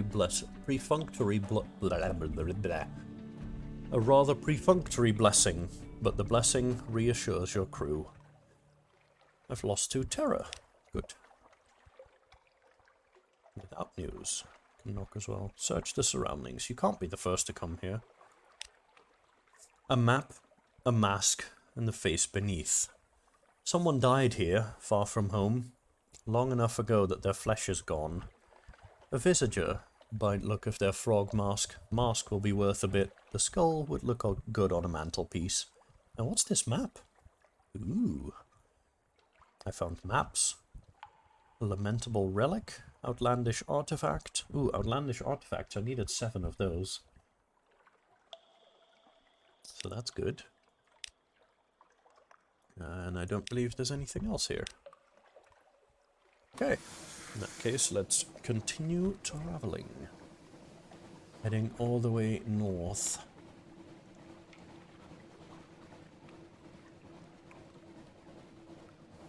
Let's head past the Shepherd's Isles for a quick port report there. Because returning to islands can get you new information, new stories, and often also new port reports which you can then sell again.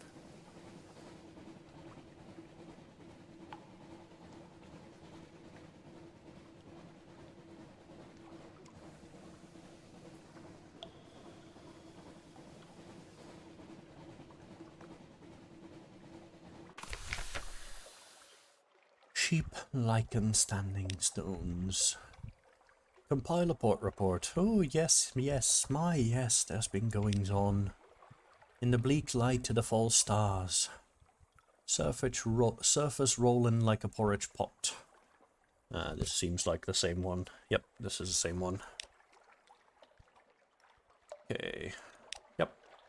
Okay. Well, not much going on here, but that port report will get me a little bit of money. Let's see, I could head past Pigmoat Isle. Yeah, let's do that. Let's see what the rats are up to. Oh, after I get this pirate pinnace here. That might get me some supplies, which is always useful.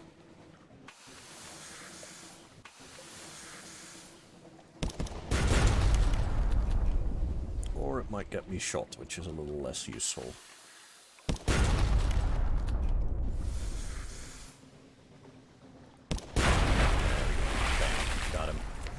Nice.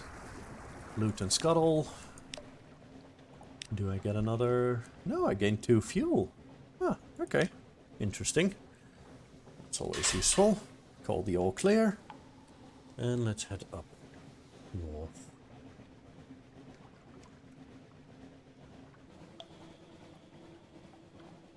Increase my speed a bit.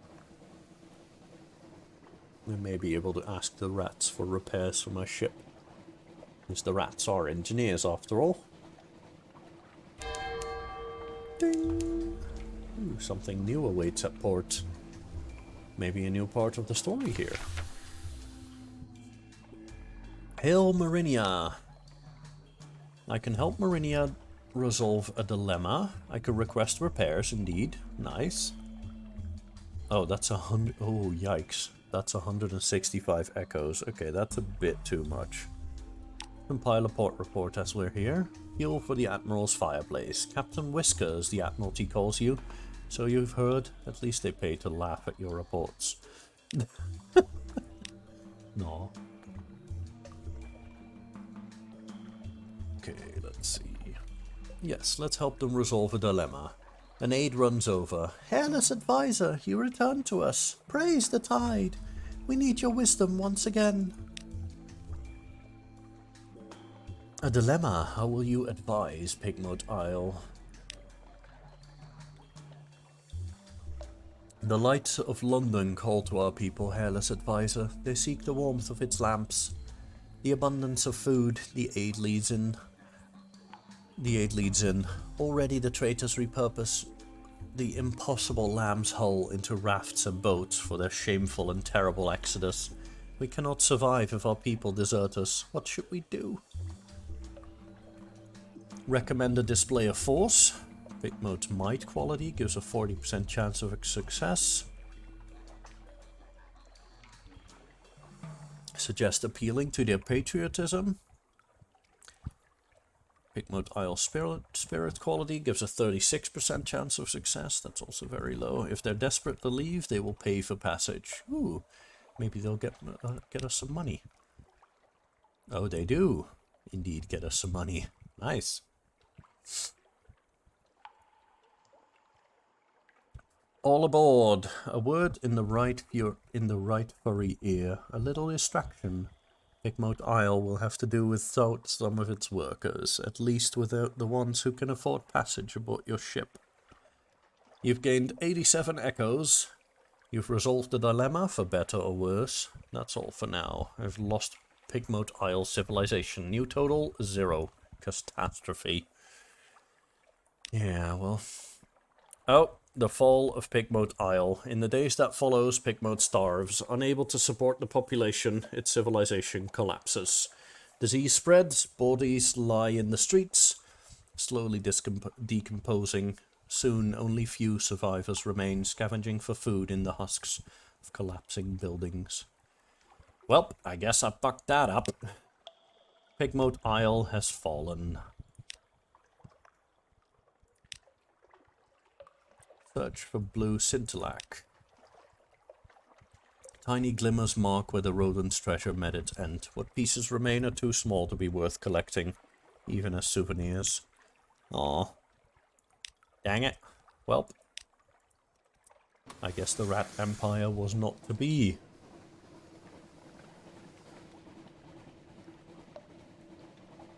That's a pity. That is a big pity. Because the story of the Rat Empire is really cool, but yeah, you kind of need the right skills in order to really be able to help them all.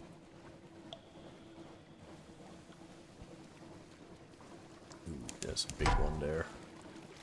150. I can try it, but I doubt I'll be able to. Give it a shot. And another shot. Yeah, this is gonna be rough. Though if he keeps at it back that far, we might be able to kite him. Oh crap! Nope. Nope. Ooh, nice! I just dodged him.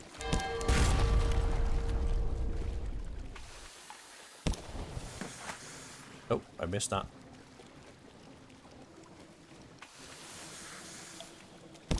There you go. Okay, over halfway.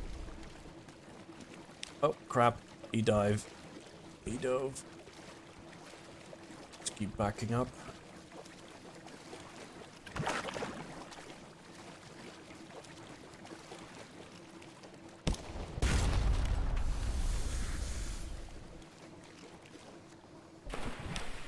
Oh crap, he's diving again. Dang it. Please don't hit me. Oh crap, he's way too close. He's very, very close. Okay, you gonna run away again? Yes, he is gonna run away. Good. In that case, bam! And before he can die, bam. Nice. May actually be able to do this. This time he's diving while running away. Oh. Surfaced. Oh, and he's diving again. Dang it. This guy does not want to get murderized by me. Oh, crap. Back up, back up, back up, back up. There we go. Oh crap, I missed. I just got him to get a hit in. Well, luckily it's only one hit, and I think he's gonna be dead now. Yes, nice. We did it! We did it! Dissected for knowledge. A modest challenge. Your page's quality gives you a 61% chance of success. That's still pretty decent. Or I can butcher it for supplies, and I only have one supply, so fuck it. We're butchering it. Ooh. Open an unprepossessing mass. There's probably something horrible inside, but possibly there is not. I can preserve it to eat it, which might get me some supplies, or I can toss it overboard. Okay, let's see. 2 supplies gained. Fantastic. Fantastic. Okay, then let's head further north. To wherever the hell Wither might be. To grab myself a drink, because all this talking is making my throat a bit dry.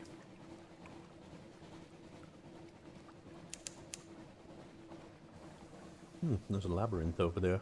Interesting.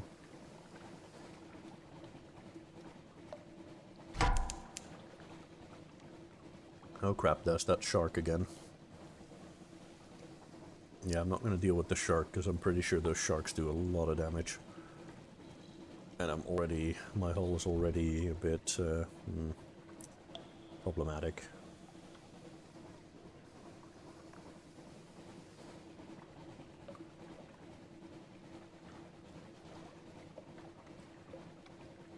Yeah, okay, I think I'm away from the shark now. All clear, fantastic. Further north we go.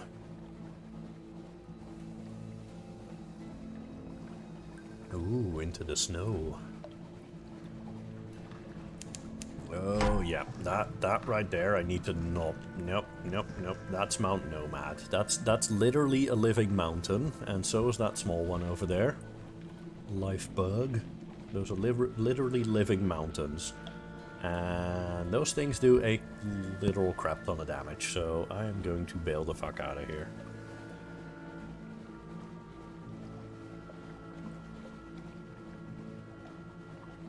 And also they have like 400 health and the other one has 1,000 health. That's ridiculous. Ooh, there's light over there. What's this?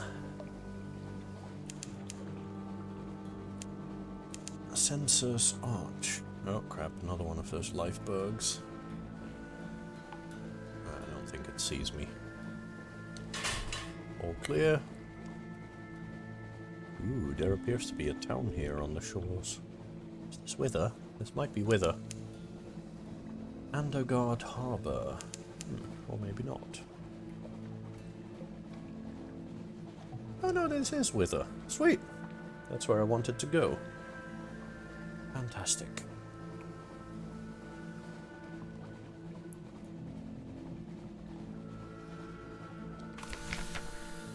A chilly city beside a waste of salt. Behind the great arch over the bay, the pale wastes stretch, white and silent as the face of the moon. From here you might almost imagine they were snow. North of the city, the salt pools fizz with unlikely color. Ah, okay, so this is salt, not snow. Interesting. Let's see. Gather intelligence. The citizens of Wither enjoy questions, so much so that they always answer a question with another question. This can make intelligence gathering rather frustrating. Well, let's do it anyway. Are you asking for any particular reason? At what time of day? Is that your hat? Might it be 6? It could be 6. Eventually you cobble together enough implication and supposition to compose a report. Then, your riddling contact. A riddling contact. Your contact's riddles make little sense to you. Perhaps you can combine them with the lore you've already learned. We'll use up the fragments. Ah, okay. Retrieve strategic information from Wither. Yes, that's the one I needed to be here for. Eventually, you've teased the meaning out of his words. It's like trying to convince a cat to release a ball of wool. He's cat smug too. At last you have your information. Good. Wither is a quiet, chilly town of greystone enclosed courtyards. The people are neither exactly unfriendly nor exactly hospitable. They have the irritating habit of answering a question with a question. Here and there are odd sights tucked away.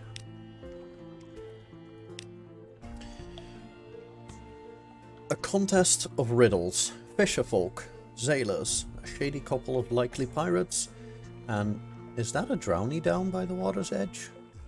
They sit around the fire at the sea's edge, passing around a bottle of something viscously black. They're wagering on riddles. Will you join them? Yeah, sure. Let's take a modest risk challenge. Bet an echo on one of the simpler riddles. One of the fishermen is bursting to try it. A cat's shadow. The fisherman grumbles, but pays up. It doesn't tell me what the riddle is, which I find a pity. It would be very nice if we could actually get the riddle and try to figure it out ourselves, but apparently we're not allowed. Sure, leave him with cost 50 echoes. Yeah, let's not. That's a bit much. I have Skintalag. Interesting. And I can buy fuel here for Z stories. Ah. Or I can sell fuel for Z stories here, even. Interesting. And I can sell supplies for Tales of Terror. Okay, that's interesting. Because I do believe one of my... Yeah, this one. Become London's most venerated explorer. I do believe that in order to do that, in order to make that happen, I need stories. I need Z stories, and I need Tales of Terror. And I will also need Extraordinary Implication and a bunch of other stuff like that. Bunch of different special stories. Anatomical Cabinet. Iron +7. Equips to Auxiliary. Ooh. Oh, I can sell it here. I can't buy it here. Ah, okay. Never mind. Yeah, let's not then. I would like to buy that, because Iron +7 is pretty nice. That gets me a lot of extra damage. Okay, but sadly there's nothing else of interest over here from what I can see. So, with the 3 supplies that I have left, I think it would be a good idea to head back to London. Or we could head to whatever the hell that is over there. Not sure what that is. But with, yeah, only 3 supplies, I'm heading back to London. Smarter idea. Already really far away from home. We're already really far away from London. Yeah, this should get me about the right course.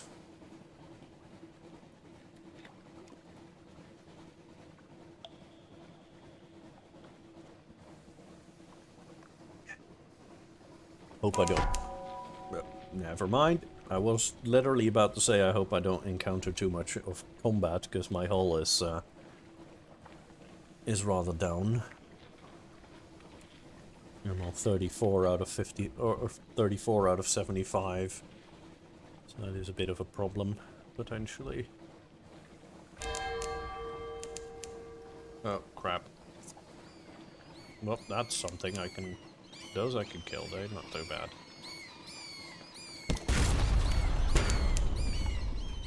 Yep, I do need to actually keep them in the light. But if I keep them in the light, it makes aiming easier. There we go. Okay. Couldn't I eat the bats?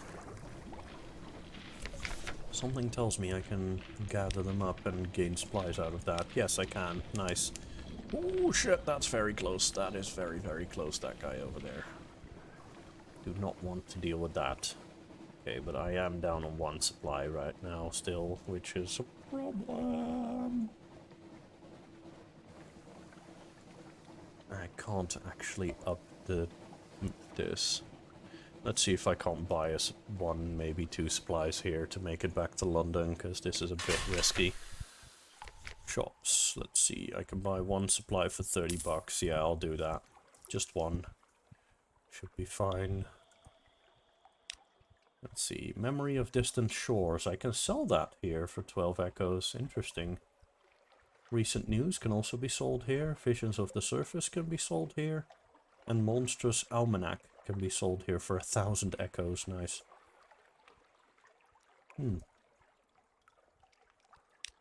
Okay, and this I can literally sell Tomb Colonists. LOL. Okay, that's interesting.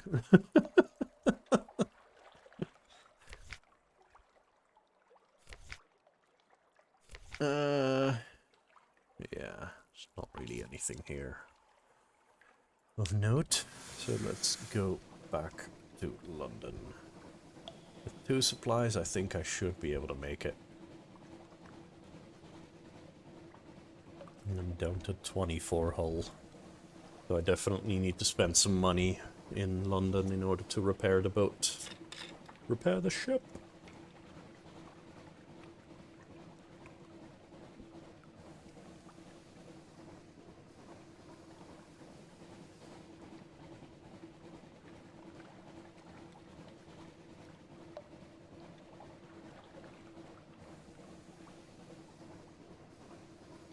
Am I still on course?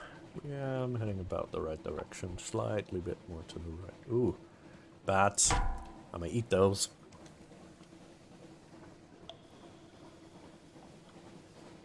Because they give me supplies. Damn it, the bats are faster than I am. That's annoying.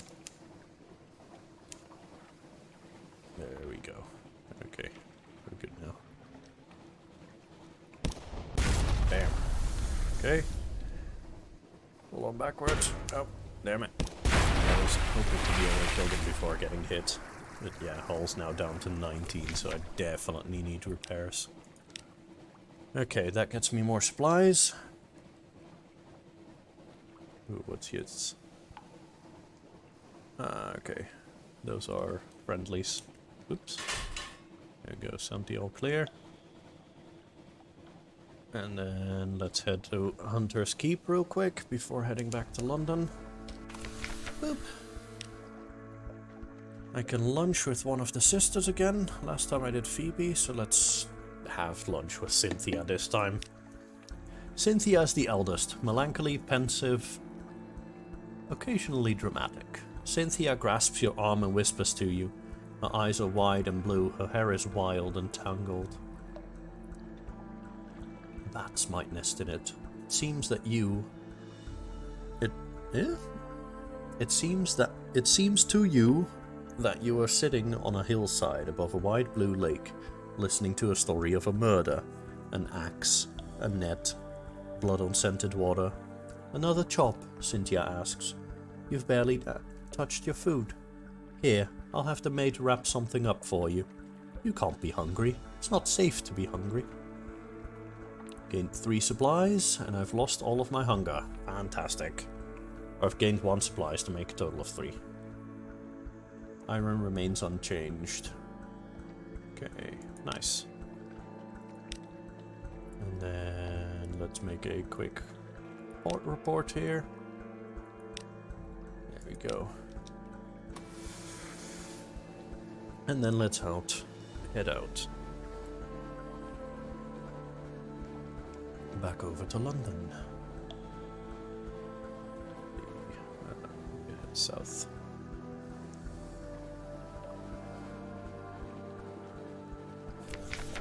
Oh. The crawling stars. The lookout shouts far above the false star in the cavern. The false stars in the cavern roof are shifting. A rare and ominous event. What now? Record the change and assign a name. The new shape seems well omened. Your crew may be cheered. Who knows? Luck quality gives me a 50% chance of success. Alright, let's go for it. The alarming pig. Pigs, one sailor sighs. It's always pigs. What's wrong with pigs? The bosun shakes a solemn head. Never ask about pigs at sea, he insists. Okay. That's odd. Not sure what that's all about, but I lost some terror, which is not good.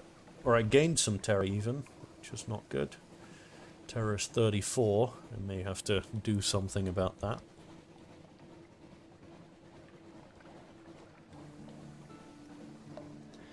But we're back in London.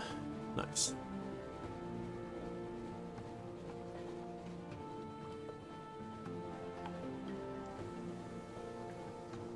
Dock. There we go. Nice. Let's see, you don't have anything that you want to get. Ooh, lamentable relic. Not a scientific curiosity necessarily, but the scholar has a collection or something. Which he wants. Favors. 2 more points needed for level 3. I have no idea what the hell this actually gets me, by the way. But fine, let's sell him these other things too. Antiquarian has increased to 3. I have no idea what this actually gets. Don't think it actually gets me anything, but difficult to tell, because the game doesn't tell you what that actually does.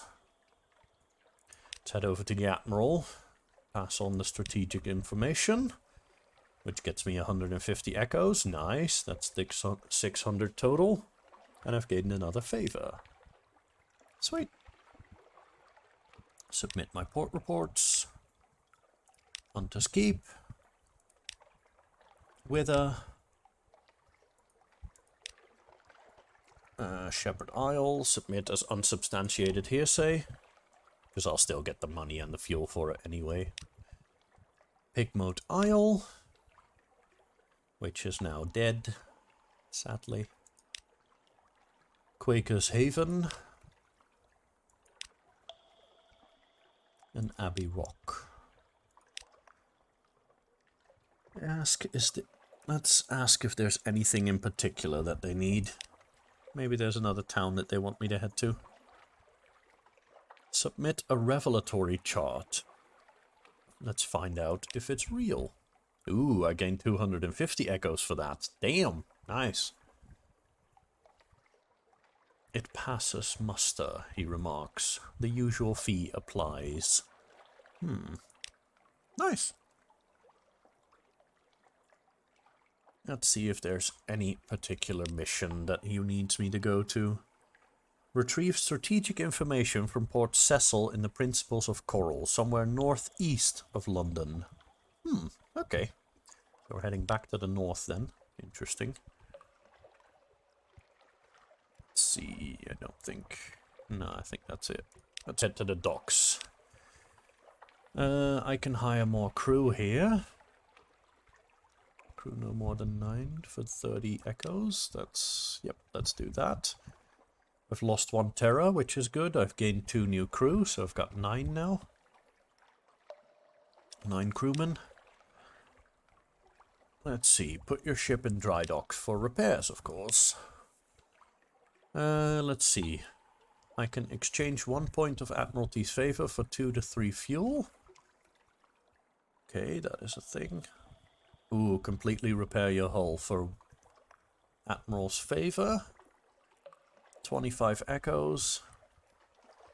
Yeah. I think so, because it's either 1 Admiral's Favor and 25 echoes, or it's 100 echoes. And I kind of want to keep my money for the moment. Want to try to keep that. But there we go. My hull is now fully repaired. Fantastic. Let's head to my lodgings, read the morning paper. Then I could rest, which reduces my terror a little bit. Yeah, let's do that, because I have over 30 terror. Might be good. Oh, I've only lost 1 terror. Damn. That's rough. Well, at least I gained a restful night, so that's something. Let's see. No, I don't need more crew. Been to my lodgings. Yeah, in that case, I've been everywhere. Head to the shops. Let's see. Can I upgrade my ship somehow? Ooh, I can sell the Scintillac for 70 each. That's 1200 echoes. Nice. Let's see. Ooh, yes, I can definitely upgrade my ship a bit. Forward weapon. Or deck weapon. Let's see, what do I... It's a deck weapon that I can put on here. Okay. So in that case, let's buy a good deck weapon then. I could go here and buy a really good one for 900. Or yeah, for 900. No? Oh, there it is for 900. That is the best one in the game, as far as I'm aware of. But yeah, that is the best one in the game. I could buy that, or I could buy a gun upgrade here and then also a engine upgrade. What do? Better weapons, better engine. No, I kind of feel like getting a better weapon.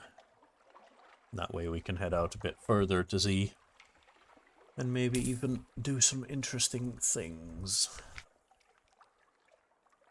Okay, let's purchase some supplies. Get 10 supplies and 15 fuel. That'll allow me to stay at Z for a while longer than usual. Okay. Yep. Okay, so we've been going for 2 hours. We've had about 2 journeys, so in that case, if I do 1 more journey, we'll have 1 more hour. Sounds about good. They wanted me to head far east. Or, well, they wanted me to head northeast.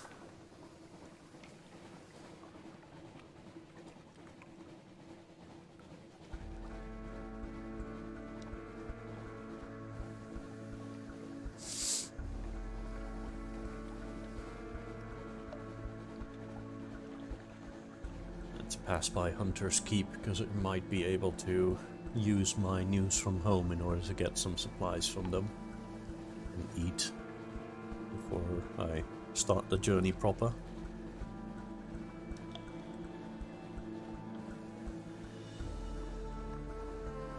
There we go. Let's dock. Let's see. News! Recent news, and then I can lunch with the last of the sisters. Lucy, the middle sister, is sunny, restless, and prone to giggles. A daft tale. Lucy leans over and whispers to you confidently. Confidentially? Blah. Words. Things. A complex story about a butler, a pig, and an inheritance. You don't follow all the details of the plot, but somehow the pig ends up in an attic, and the butler in a vicar's bed. Candles flicker, dishes enter and leave, and the wind butts gently at the window panes. By the time the plum pudding arrives, you're as cheerful as you've been in months. Aw. Yay, we're happy apparently. Which is good, and I've gained supplies, lost all my hunger. Fantastic. I now have the gods of the Z Stone's attention. Interesting. It would appear that these three sisters have some kind of connection to the gods of the sea.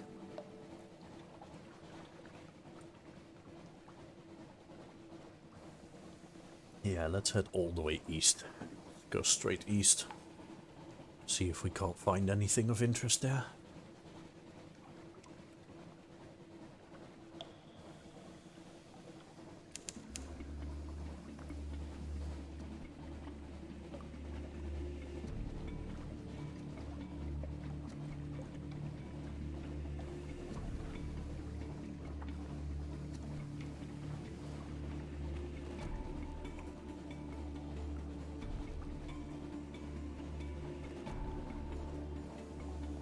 Well, crop. Is this a place I can... Ah, this is the Shepherd's Isles. Yeah, let's go grab a quick port report in Shepherd's Isles and then move on to the east. Ooh, there's a boat there. Is okay, little one. I'll maybe go after that after I've been to the Shepherd's Isles. Unless it comes to bother me here. Can I dock? Yes, I can. Okay, nice. Shepherd's Isles. Let's see. Compile a port report.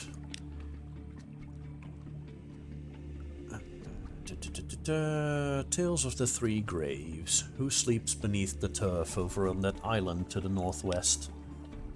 Hunters at rest. The Chelonite. Right, they're hunters. They killed a turtle the size of London and they built their city in its shell. A ship from the Selenite came by, hunting the midnight whale. 3 of them had died cowards, so their bodies didn't go into the sea. They paid us for the land in whale ivory. I still got a piece, but I keeps it safe. Interesting. Well, that gets me a Z story. Great. Okay, let's get this guy.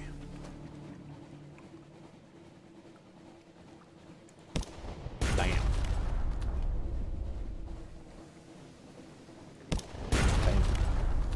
Okay, one more.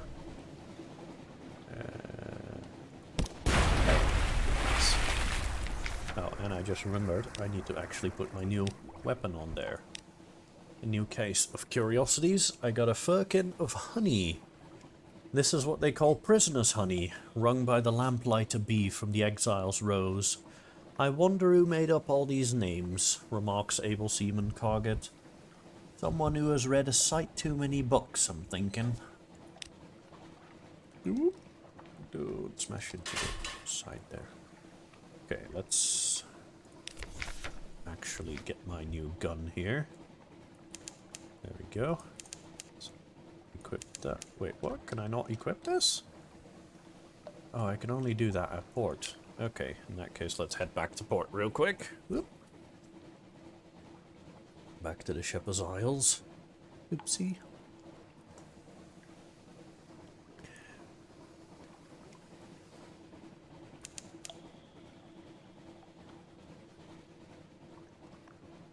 Okay, let's dock. Let's see. Oh yeah, hold. There we go. Let's switch that out for my new weapon.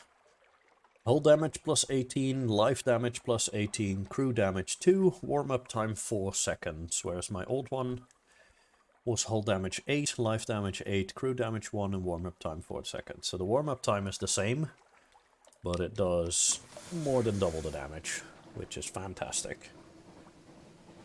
Yep, straight east.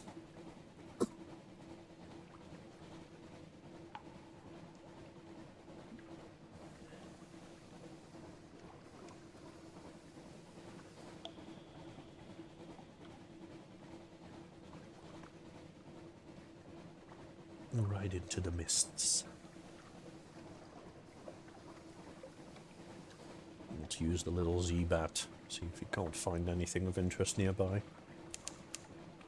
There are no islands within the Z-Bat's range. Fair enough.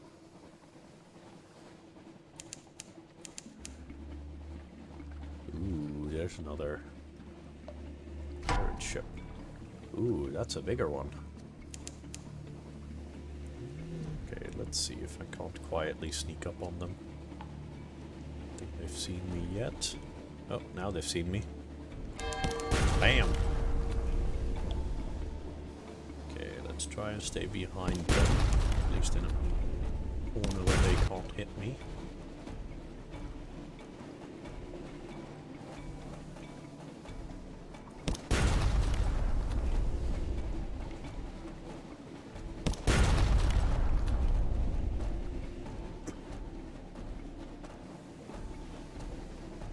Trying to circle around, which isn't exactly working for them.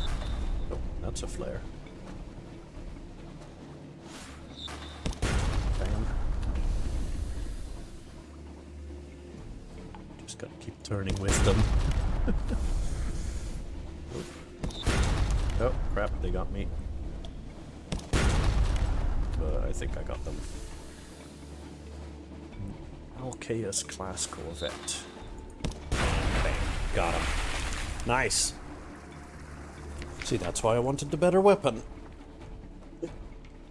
You've defeated an Alcaeus-class vessel. Crippled, broken, already feeding disease, endless hunger. Little remain of the ship, but scraps of sinking cargo and a few buoyant parts of a splintered carcass. Investigate the wreckage. You'll have to be quick to salvage anything. You steer close, shining the lamp on the debris. Captain, quick! Over there! Port side! The pirate poet, the legendary clay woman corsair. She clings tight to the last few scraps of floating debris, defeated but defiant. Rescue the pirate poet. Throw her a rope, claim a bounty. Ooh, monies. The price of freedom. It takes 3 crewmen to pull the pirate poet from the Z's clutches, while the others mutter about bringing an unfinished man, an unfinished woman aboard a ship. She just smirks. She carries little on her but the verses of poetry tattooed over every visible inch, and an old sword, almost as chipped as she is. Fortunately, her salvaged possessions also include the jangling money purse on her belt, fat and ready to pay the traditional freedom price of her current bounty. As much as the crew could subdue her, all are relieved once she is aboard a lifeboat rowing away through the darkness towards Gator's Morn. Ooh, Gator's Morn is where I need to be. I've got a quest there. An occurrence. Your encounters with the pirate poet quality is now you have defeated the pirate poet. You have gained 400 echoes. Nice. I've gained a ton of money. Woohoo! Is this then Gator's Morn by chance? All clear. Ooh, this looks like a sphinx. Interesting. The Salt Lions. Oh, is there another one there? Oh yeah, there is another one there. Interesting. Ah, but this one seems to be under construction. Potentially. Dock. There is a vast sorrow in their empty eyes. Restless nights. In the watches of the night, you pad softly past the hatch to the crew quarters. Inquire about their dreams the next morning. What did they see? Eyes and a face. The whole Neath lit up like a snuffer mask. There's something in the roof, Captain. It is the roof. It's watching us. Eyes and a face. Eyes and a face. You have him subdued. No discipline this time, but you require your first officer to keep an eye on him. Oh, I failed in the challenge. Dang it. I've gained some fragments, though. Let's visit the Unmakers. Muscular pick wielders rest on camp stools, watching you approach, passing hip flasks around. An unctuous overseer beckons you to sit. Fungal tisane and tea cakes.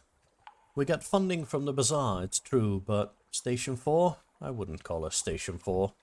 It's a little grandiose. The stones are stuffed with secrets, but most of them are used as garden statuary or occult ballast. Most of them. Some go down to the places under the bazaar. More tea cakes? Interesting. Carry Sphinx stone to London. You will need a deposit and 20 units of spare cargo space. I do have 20 units of spare cargo space. Let's get a port report real quick. Notes for the Admiralty. Recorded the activities of the unmakers, such as they are. Rite of stone and silence. Yeah, so 200 echoes I can pay in order to get 20 units of Sphinx stone. Well, I just gained 400, so fuck it, let's go. This better be worth it, though. If the stones weep, an unmaker advises you, ignore them. Unless they flood your hold, of course. Then you should probably drop them overboard. Don't tell anyone I said that. Smash these sad and rumbly remnants of the flanks of a salt lion. A contact in London will purchase them. Ah, okay. Good. There's no shops available here. Okay, in that case... yeah, there's not really anything to do here. Oh, whoops. That's the wrong button. There we go. Well, I still have a bunch of fuel and a bunch of supplies, so let's head further east. Ooh, a pirate frigate. Let's see if there's something I can do about that one. Okay, let's see if I can't get behind him as well.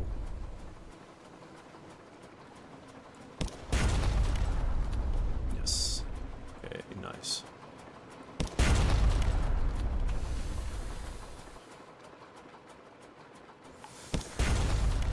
Nice. No problem. And gotcha. Nice. You've destroyed a pirate frigate. The ship is yours. What will you do with her? Loot and scuttle. I've gained some supplies and some fuel. Nice. And I gained a firkin of honey, but apparently that's too much. Crap. Okay. Well, this deck weapon I don't use anymore anyway. Huh? 202. Ah, right. Well, let's get rid of one supply then. That's fine. Okay. It's too bad that I had to drop that, but oh well. That weapon I wasn't using anymore anyway, but that's fine. And the supplies, I'll find more. I've got plenty right now. Ooh, there seems to be another place here. Chatranic Lobe. Errant's Gyrus. But, is there a dock here? Let's send out my little Z-Bat. Port Cecil is some distance to the east. Ooh, Port Cecil I was asked to go, right? Nice! Ooh, that's a big fish. Yeah, let's just head to Port Cecil, ignore it. Ooh, can I dodge it? Can I dodge that? Yes, I can. Nice. Okay. Port Cecil. Rumpled convolutions of coral fill the water, glimmering with silvery light. The harder you look, the more you see shapes amidst the chaos, almost as if they were sculptured. As if they were sculpted. This one could be a crenellated castle. That one, a horse's head. A neat little port huddles into the side of a coral island. Prosaic imperial docks and houses tucked away in a baroque organic chaos. In that curious, silvery light among the frozen chaos of coral, the scene has the unreal air of a pencil sketch, crumpled and discarded. Explore the coral knoll around Port Cecil. Sea laps dark around the silvery coral, humps and columns rise from the coral, a bewildering maze, Go carefully. A raggedy fellow. Citizen, I'm a good Z-man. I'm yours if you'll have me. Will you have me? I'm hungry. I'll work hard. He seems likely enough, if a little ragged and sorrowful. Can take him with me.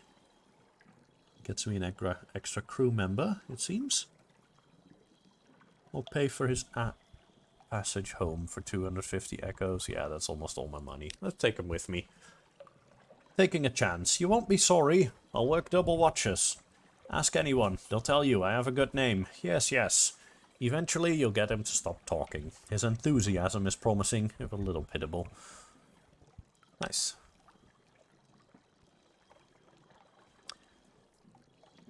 This is the Zayla who came begging to you for a berth. He's done good work, this one, but he's keeping a little shrine to the Salt, the nameless god of the horizon, at the back of the hold. I can either permit it or forbid it. Yeah, let's permit it. Out here, a captain needs all the help he can get, even from sad, strange gods of farewells. I now have the gods of the sea's salt attention. Interesting. A breath of air, you let him keep his salt circle and his chalked arrow. That night, as you stand on the foredeck, a soft breeze comes out of the east, the salt's direction. Touzles your hair and passes. I have no idea what touzle is. Oh, tussles your hair. Okay, right. Thank you. And then passes. A contact in the labyrinth. The Admiral gave you directions to take to meet your contact. Left, right, down into the labyrinth of coral outside Port Cecil. Over the silvered vein, past the castellations to the unfinished court. Rubbery torment. Here is a rubbery man, one of the squid-faced bipedal things that infest the sadder hovels of fallen London. It looks ill or infected. The pearly glow of the coral throbs from a seam along its shoulder. Its arm pulses in its face fronds. Otharuth, it pipes cheerfully. It hands you a page of notes, smeared with tangerine goo. Can rubbery men write? The hand is elegant and disciplined. Times and date precisely recorded. Nice. That sounds good to have. And then let's gather a port report as well. The older inhabitants of Port Cecil carry coral encrustations like a disease, splotched with silvery light. They like to go up the limestone heights behind the harbour, to lay their heads against the pillars and towers, stare at the roof of the Neath, dream. Open-eyed sometimes, they speak of things far away, the Canot's work, the smuggler's wares, the Fathoms King's secrets. Perhaps it's not all invented. Chess is popular in the Principles. The port is full of exiles, drunks, and washed-up sea traders. They all play, often obsessively. Be careful, the chess pieces are carved from skintalak. Here in the Principles, that can be very dangerous. Straightforward challenge. I have a 100% chance of success. Well, in that case, I don't see any reason as to why not. And yes, it does sound like the lion there was not under construction, but it was being taken apart. That is true, that is true. One more game. You don't know how long you've been playing. You want a match? Another? The rough coral tips of the chess pieces are smeared with blood. Yours, your opponent's. But you've begun to realize that your moves recapitulate the movements of the powers of the Neath. The flukes and their shapelings, the bazaar that lurks in London, Mount Nomad that prowls the sea, salt, stone, storm. With every move you take, the shape of it becomes clearer in your mind, sharper. Checkmate, you say. One more game. Your first officer is tugging at your arm. Ignore them. You have chess to play. Win enough games and something else will occur. Ooh. And I've gained 1 pages. Nice. I've also gained a secret. Succeeded. Nice. And I can play another one, which I also have a 100% chance of. Let's do that. I've gained another pages. Ah, this is modest. 79% chance of success. That sounds good. I can do that. Another pages, developments, and I've gained 3 secrets. Holy crap, nice. For a total of 12. And this one is 54% chance of success. Let's not yet. Let's not yet do that. Maybe I'll come back later with a higher pages skill for that. Yeah, then I believe I'm done here. Let's check the shops. They're expensive as always. Okay. Can't sell the prisoner's honey here. No, I can't. Okay, yeah, in that case I'll just give that a moment to bail. Well, maybe I can bail out to the east here. Not have to fight that, because most animals, they move more erratic than ships. Ships can generally only move forward. Wreck of the Emperor Wolfgang. Brock's Reef. The reefs here look very spiky. I hope that's not going to fuck my boat up. Scott's Reef. Yeah, let's curve around south a bit more. Ooh, that's another bound shark. Let's see if I can't go around that a bit.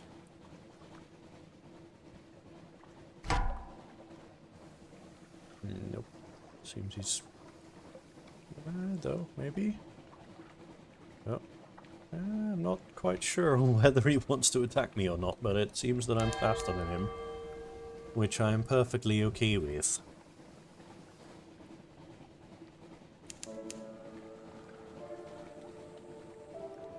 Ooh, you, however. A rat barge. Ooh. It's a rat! Oh, the rats are shooting at me. Well, in that case, I'm terribly sorry, rats, but I'm not going to survive this. You're going to shoot at me, and we'll fly back. Rude-ass rats.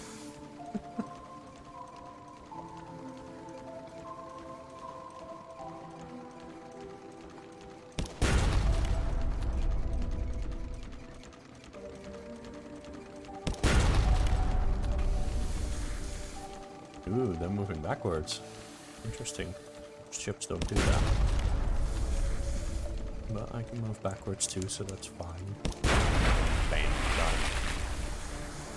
it. Okay, let's see what's in here. You've destroyed a rat barge. The ship is yours. Let's loot and scuttle, because that's the only option we get. Can't save the rats, sadly. Would have loved to be able to save the rats and get my rat empire back up and running. Spider silk. I now have 1 bolt of spider silk. Okay, nice.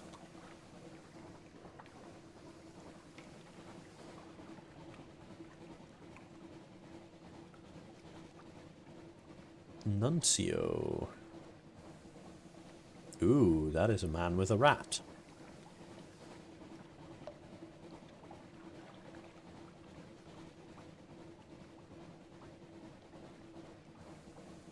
Let's see what Nuncio is all about.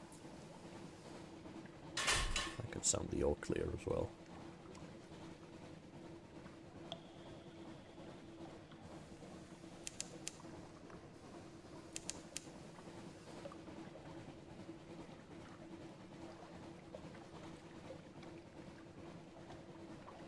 There's another ship there. Not sure if that's friendly or not, but I guess we'll find that. Do not return sender. Taciturn functionaries walk the docks in the uniforms of postmen. An enormous crowned statue casts a chilling shadow. The shadows gleam with rats' eyes, their ceaseless chittering rolls like the tide. The Inky Blotter is the name of the postman's taverns. The sign doesn't look like much. It's warmer inside than it looks, though. Faces turn in your direction, but no one seems surprised to have a new arrival on the island. The inky blotter, lit by 2 roaring fires, one at either end of the room. The bartender is in postman's uniform, like almost all of the patrons. A noseless postal inspector called Blunt Thomas delivers the drinks, clears tables, and stacks the firewood. Allow the cauldry air. She could remove the coal from a postal worker. They wouldn't be a worker anymore, of course. Ooh.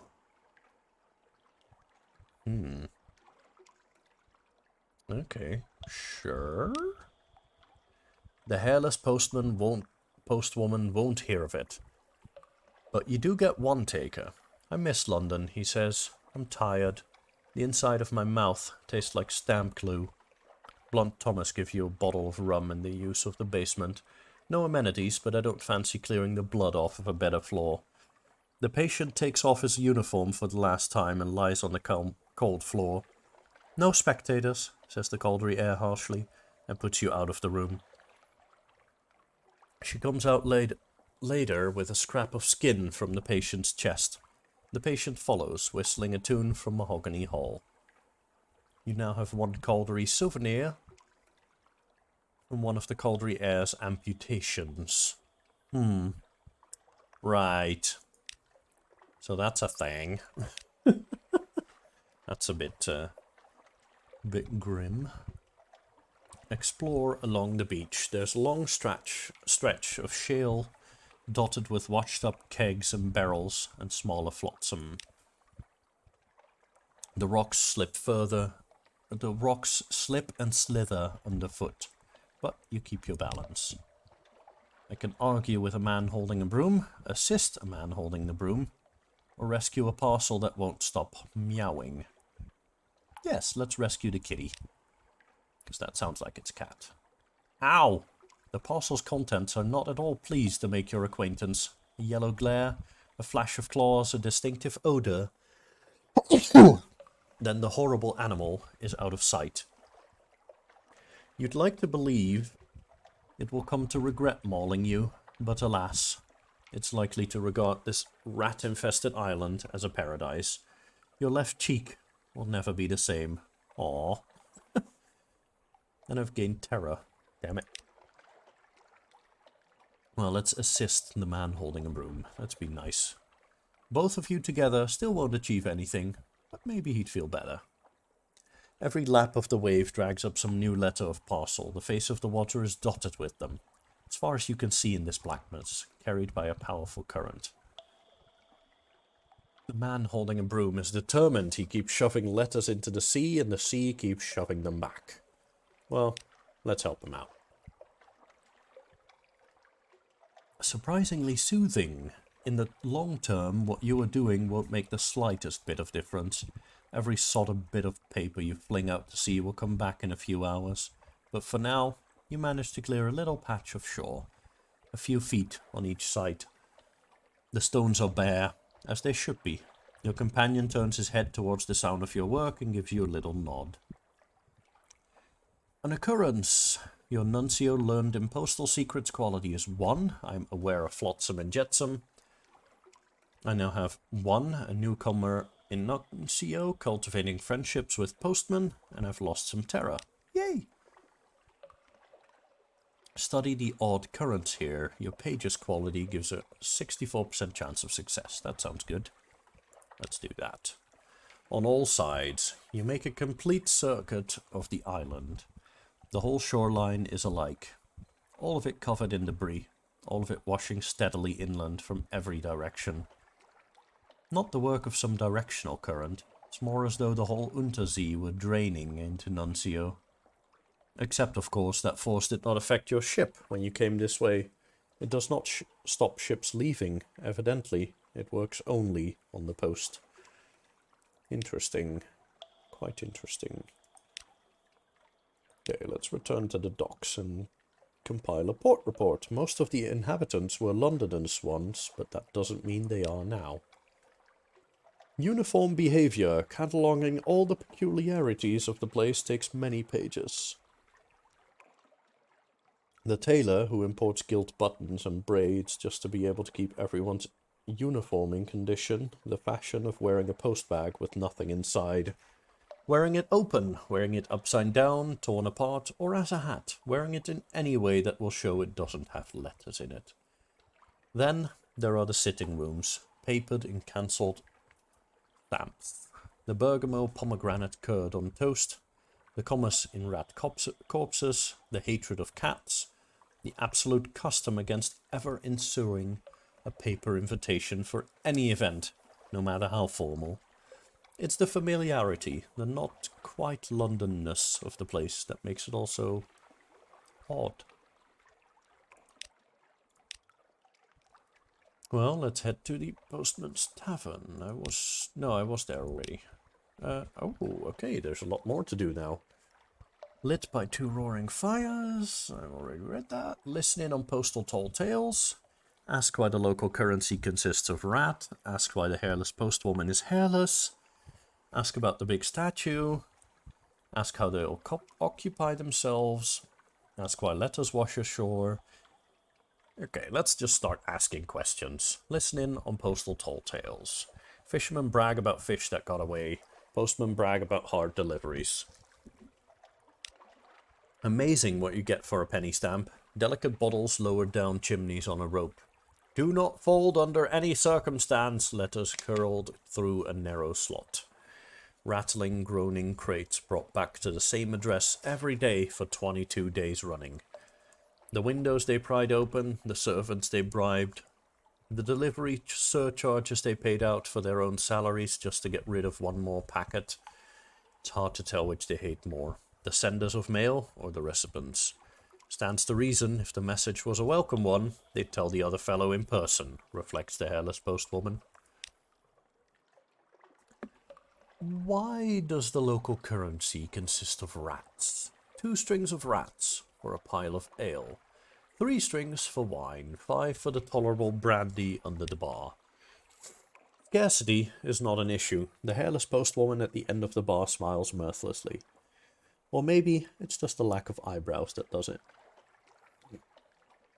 Long enough carrying the things around, you get into habit, she says. Then she tells you that if you stay out late enough, you'll see some of the postmen making a procession to the center of the island, stringing up rats around the statue like Yuletide decorations, in prayer to an ancient deity of this place. From the coughing and choking elsewhere in the pub, you'd guess this is a story they often tell to newcomers. Why is the hairless postwoman hairless? Legacy of some interestingly explosive package, maybe? Opa. No, she says. Kurt not pleased, you asked. Still had eyebrows when I came to Nuncio. The postman at the next bench diverts you, speaks in a low voice. Lots of people find habits when they can't deliver the post anymore. This one has a plucking habit. Best not to notice. You glance up. The hairless postwoman is still glaring at you. I've lost one. Cultivating friendship. Oops, I've lost friendships. Yikes. Do not ask about the postwoman. Got it. Ask about the big statue then. There was a guidebook for visitors. It would have to be the first entry. The monumental postman. Oh, that. It's all of us, isn't it? Sort of the spirit of the island. Most of them don't seem troubled for more of an explanation than that. Though the hairless postwoman tells you it didn't always look like a fallen London postman at all. That it used to have a different face and a more old-fashioned outfit. Huh. Okay. How do you guys occupy yourselves all day? Must be more than this. Dead letter office. Big building, center of town, hard to miss. You can work there too if you want. It's not clear whether this is a generous offer or a threat. Ooh. Invited to serve. Ask to borrow a uniform. If you're to fit in here, you'll need one. Look, but do not touch. They're polite, even apologetic about your request. You're welcome here, welcome to take shift at the dead letter office, but you cannot wear the uniform unless you were a postal employee back in fallen London. Regulations. Blunt Thomas lets you have a look at his uniform jacket at least. Neat stitching, gilded buttons, a thin but dignified circle of braid at the collar. Inside, a patch that goes over the heart, stitched with 6 red letters. You can't read it, but it makes your eyes itch and your scalp feel like burning. Eeh. Let's ask why Letters wash ashore is here. It's the pull, they tell you. Dead letters are like so many iron fillings drawn to Nuncio. See for yourself, suggests the hairless postwoman. Go down to the shore, collect up a bunch of what's washed up down there, and you'll feel it soon enough. Saves time for the rest of us, says another voice. Apparently beach scavenging is a civic duty hereabouts, like working in the dead letter office. Nice. Okay, I'm now familiar with the pull. I've gained some fragments. Okay. Oh, I can ask why the postman came here. Oops. You don't get the impression they're making a holiday of it. All unhappy postmen are alike. Their stories have different beginnings: boredom, frustration, a fellow who was overwhelmed by guilt after a misdelivery. But they always end the same way. Undeliverable letters and parcels accumulating over months and years. Attempts to ignore the undeliverable, to shove it into a desk or carry it to the bottom of the bag. An interesting preoccupation with these items. Finally, a decision to meet the compulsion to go to Nuncio and be rid at last of the remnants. The postmen do not bring the dead letters to Nuncio. The letters bring the postman. Okay. Interesting. And then back to the docks. Try a shift at the dead letter office. Let's do that. Or do I want to explore along the beach first? Collect material for the dead letter office. That's where all the flotsam belongs, so it can be sorted. Let's collect. I now have 1 dead post. Undeliverable envelopes. Will of its own, you make your way along the shore with a big sack. Many of the envelopes are too damp to read, their addresses permanently lost. But a surprising number are still legible. There are also parcels. Here and there is a crate, a message in a wine bottle, a sealed cask that has bubbled up out of a shipwreck. Interesting. Try a shift at the dead letter office. Extensive tour. Blunt Thomas takes you around the office, a small collection room where those retrieving letters may state their business. A much larger set of back offices where newly arrived letters and parcels are collected and sorted. A dank, briny smell that never goes away, presumably because so many of the parcels spent time in the water before they arrived here. In the back room is a machine manned, ratted, by a postal rat. A ratter's farber in a pinstripe hat.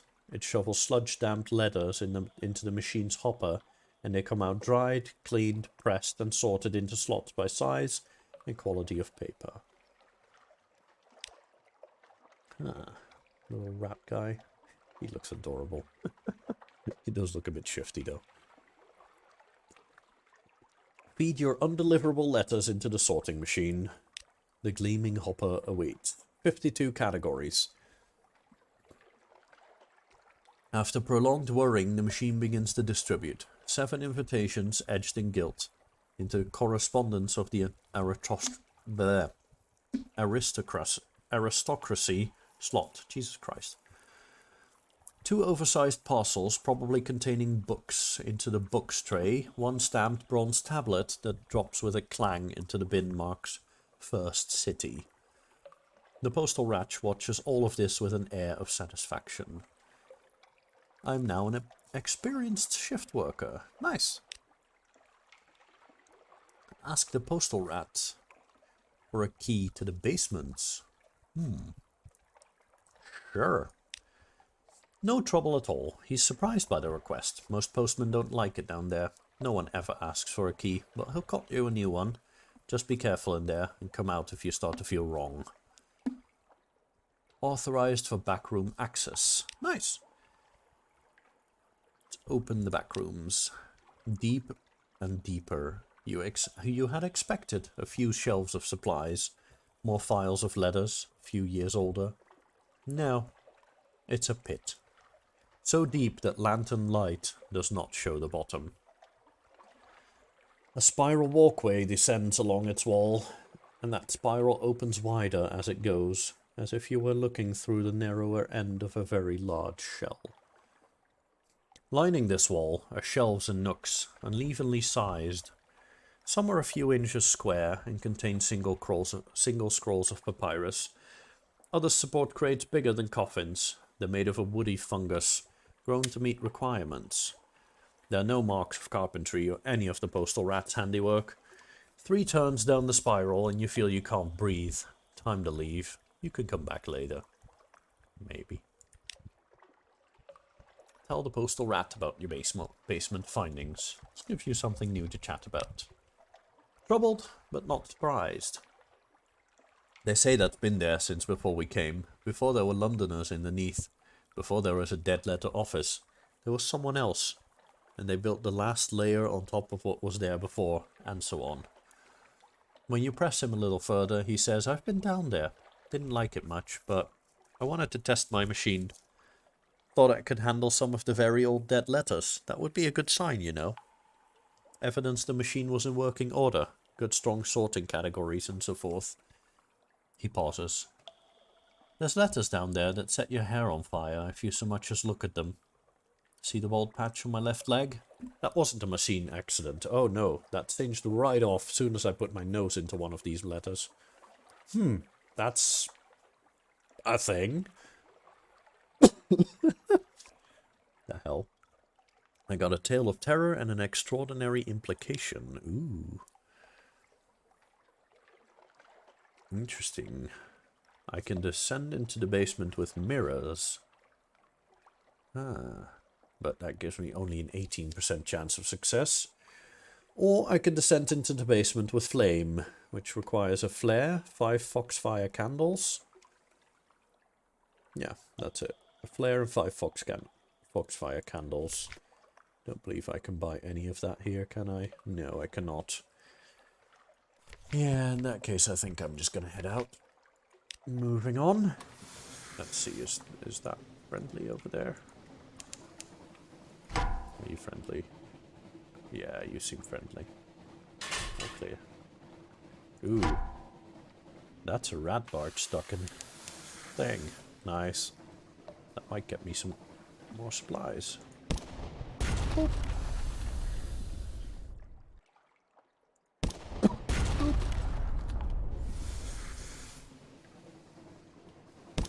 Boop. Already halfway. Boop. Oh, and they're being pulled back into low. Pinottle vortex. And there we go. Got it down without actually getting hit myself. That's fantastic. Okay, loot and scuttle. Let's see what I get in the hold. A crate of supplies, hardtack, water, and an unexpected box of nails. Would-be wit remarks that the nails look tastier than the hardtack until an officer's glare silences her. 3 supplies, nice. Okay, let's not get pulled into the vortex myself. Good, good. Ooh, okay, let's start heading back up to the west. Because I only have 4 fuel left, so I may have to buy some fuel along the way. Just fine.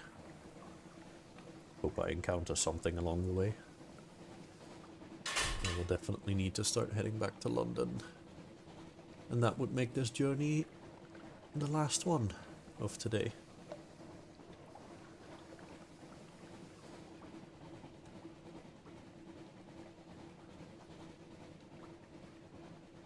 Ooh, nice.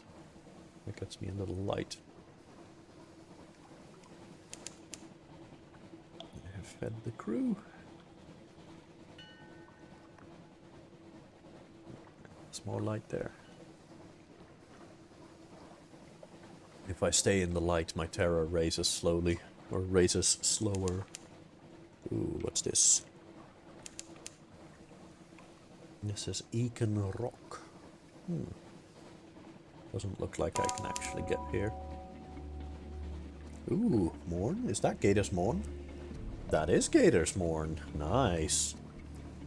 That's a place I was asked to go to by somebody. I don't remember by who, but I was definitely asked to go here. This looks cool though. The little walkways crossing to other rocks. Ooh, this is a very tall rock. Can't really see that from above, but that looks really cool. Gator's Morn, step carefully. The Morn is a stalagmite vast as a crag, and its foot has no safe harbors. Well, apparently it has one. The one that I'm in. The Corsair Citadel nestles halfway up. An intricate system of winches takes the strain, and your ship rises slowly from the sea. Her hull creaks in protest. Ah, okay, so that's why they mean no harbors. Her hull creaks in protest.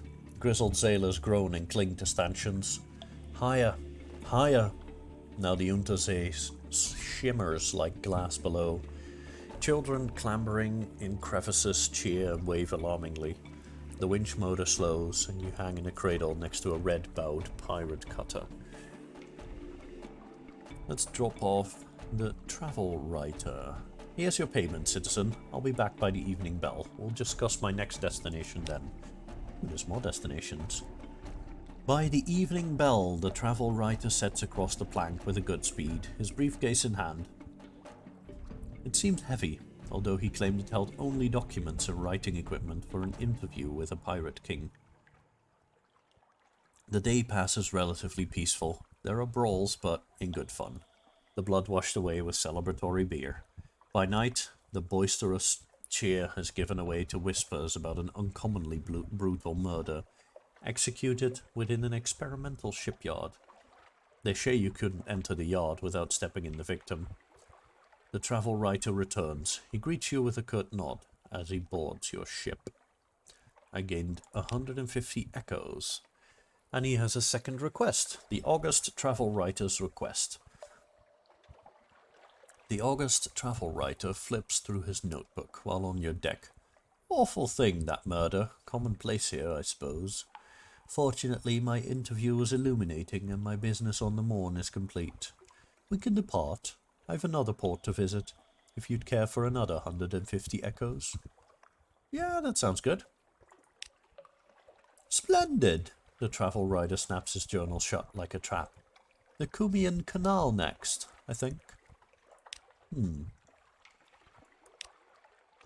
Cumian Canal. Not sure where that is. 45% chance, that's a bit low. Explore the Morn. There's a surprising quantity of actual landscape on the Morn. It's vertical, admittedly, but once you find the beast paths and urchin roads, you can traverse it as you would a rocky moor, with an additional throatful of lunching terror. A high place, the sea like a rippled sheet of night green jade, the roof of the neath above bellied with stalactites and prickled with false star. Look out across the water. What are you thinking of? Your future? Your past? Or all the wide black sea? I'll think of my future. I think. Oh no, this one is...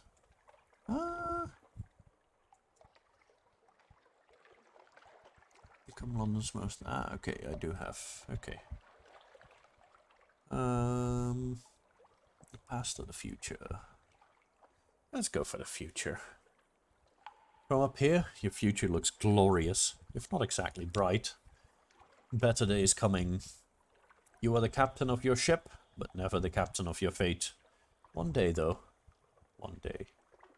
Lost 2 terror. Gained nothing special. It's a bit of pity.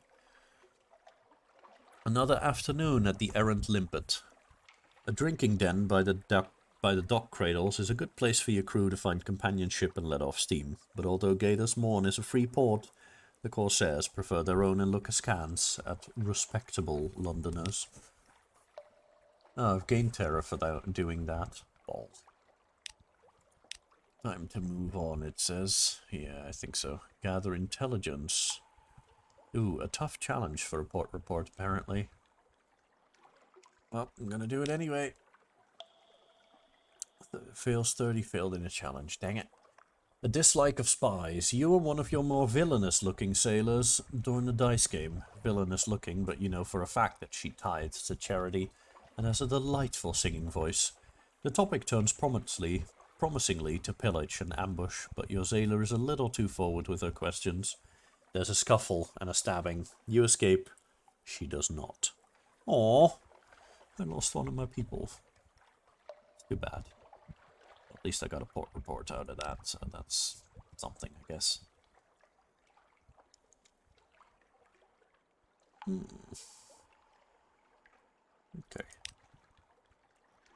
Let's check the shops out. Ooh, I can sell firkins of prisoner honey here. Or I can... Not really all that interesting. Yeah, sure, let's sell this. A little bit of cash. And, oof, 30 echoes for fuel. Yeah, fuck that, that's way too much. I'll buy fuel at the next place that I encounter, because that's way too much. I can buy fuel for 10 echoes in London, so 30 echoes for fuel? Nah. Nah. Not gonna happen. Okay, this direction gets me back to London.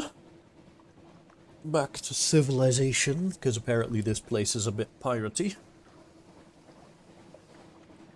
And by a bit, I mean a lot, of course.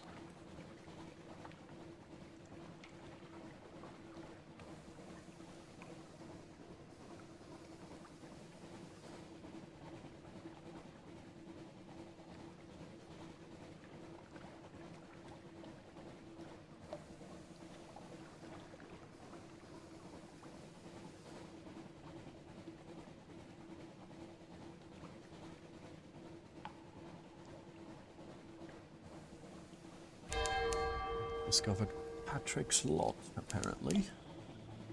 A place I can... No, it's not a place I can go. Looks like a small rock. Let's see. Let's head to Abbey Rock first. Let's go Abbey Rock, then Mutton Island, and then to Fallen London again. Well, maybe to Abbey Rock and then straight to Fallen London, actually. Ooh, what's up here? Ooh, Station 3. The crate that I had earlier said something about Depot A Station 3. Maybe I can buy some fuel here. Bit of a better price. No shops available. Well, I can get a port report over here. Train your telescope on the shore. Might be better to get a look from a distance. Church or something else? You stand on the high point of your ship and look to shore. There's a steeple building on the horizon, by far the largest thing in sight. No cross marks the top of it, nor any other symbol you recognize. Deliver long box. I had a long box, but I sold it. Damn it.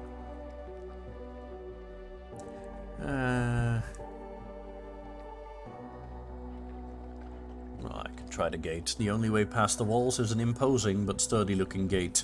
Triple barred silvery metal, a sign besides it reads, Deliveries.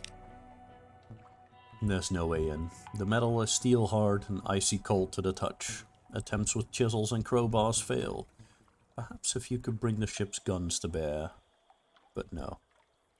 You return with a certain delivery, the gate will open. You'll know when you find it. Well, if I did know, I would have had it, but I sold it. So, I guess. Oops.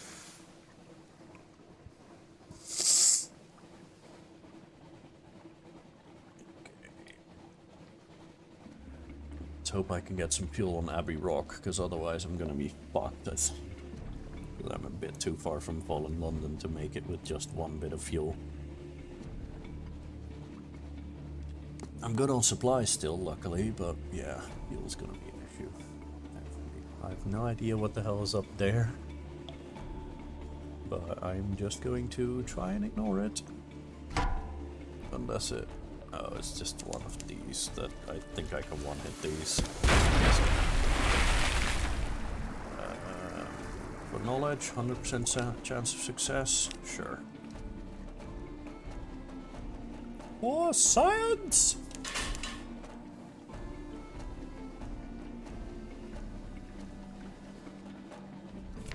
Okay. Ooh. Another one of crawling stars. Yeah, let's do that. You were fortunate. You've lost 3 terror. The Raid Wheel. One Zayla claims it resembles the sun. Another, a Hindu mandala cross. A third suggests the Rose Window of Chartres Cathedral. This excites mockery. Nevertheless, the reaction is positive. Ah, good. Very good. Without ship. Without fuel, your ship is just an oddly shaped house. Located somehow.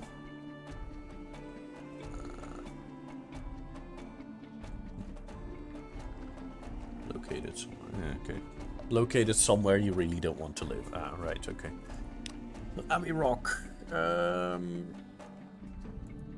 Let's grab a port report.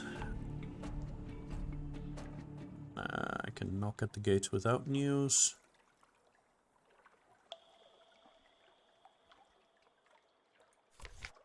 No shops available again. Fuck.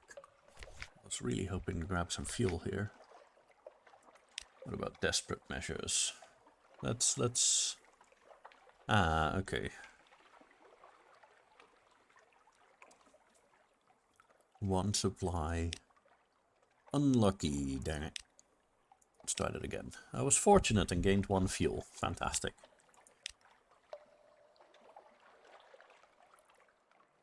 Watch a while and see. Let's watch the Covenant.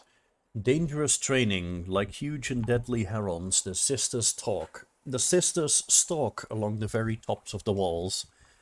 You watch through a spyglass as they leap and whirl, slashing at each other with a variety of frightening weapons. God, one of them just turned a somersault. Nice. Hunting trophy. If I can get a hunting trophy, then I can reduce terror, but I don't have one of those. That'll be for another time then, because right now I need to head to London. Right the fuck now.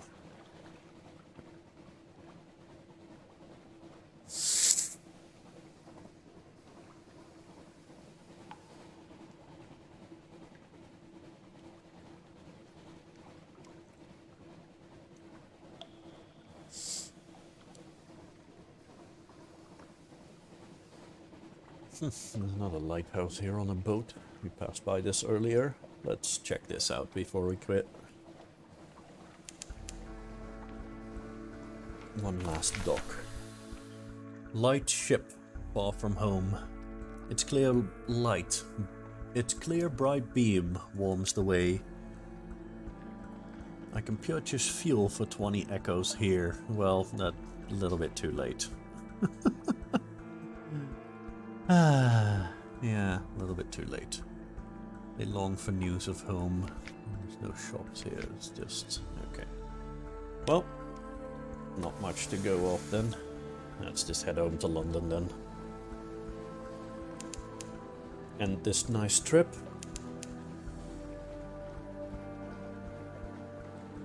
With a captain who's alive.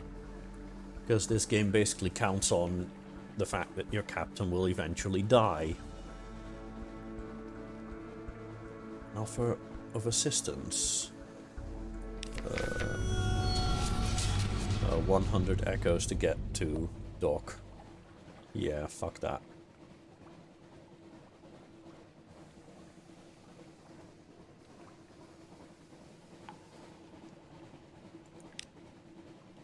Screw that, not gonna happen. I can make it to shore with this tiny bit of fuel left. About half a unit of fuel. And we are in the dock. Nice. Okay, let's check what everybody wants.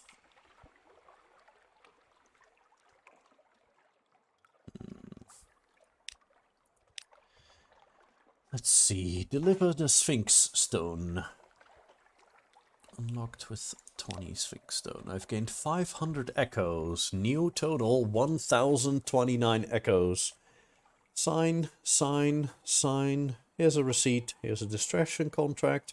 Here's a penalty contract. Your vision is blurred by the end of it all. The cart rumbles off into the coiling fog. Here's your reward. 500 echoes. I no longer have my Sphinx Stone. I've delivered the Sphinx Stone. Fantastic. That is great. Okay.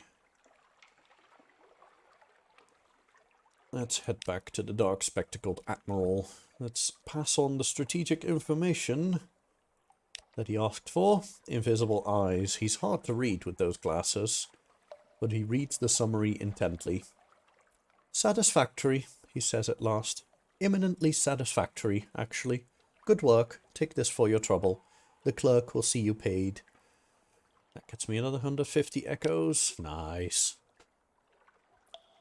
Okay, submit my port reports. I've got quite a few of them. You have something to tell us about the pirate fleets of the forest? Apparently I do. Submitted a port report. Port Cecil, the principles of coral. I have no idea why anyone thought that settlement was a good idea. Shepherd Isles. We do hear some unlikely tales of that place.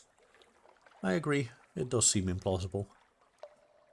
Another 10 echoes. Station 3. Excuse me. Just let me call a colleague in. This is my colleague Mr. Villain of the Mystery of Public Decency. Mr. Villain, this is a good captain's report is here. If you would care to... Yes, the fire is already lit. Let us... There we go. Now only ashes remain, and it might have caused such a lot of trouble. Thank you, Captain. We appreciate your discretion. Here's your payment. You need not trouble yourself further in this affair. I got 100 echoes of that. Nice.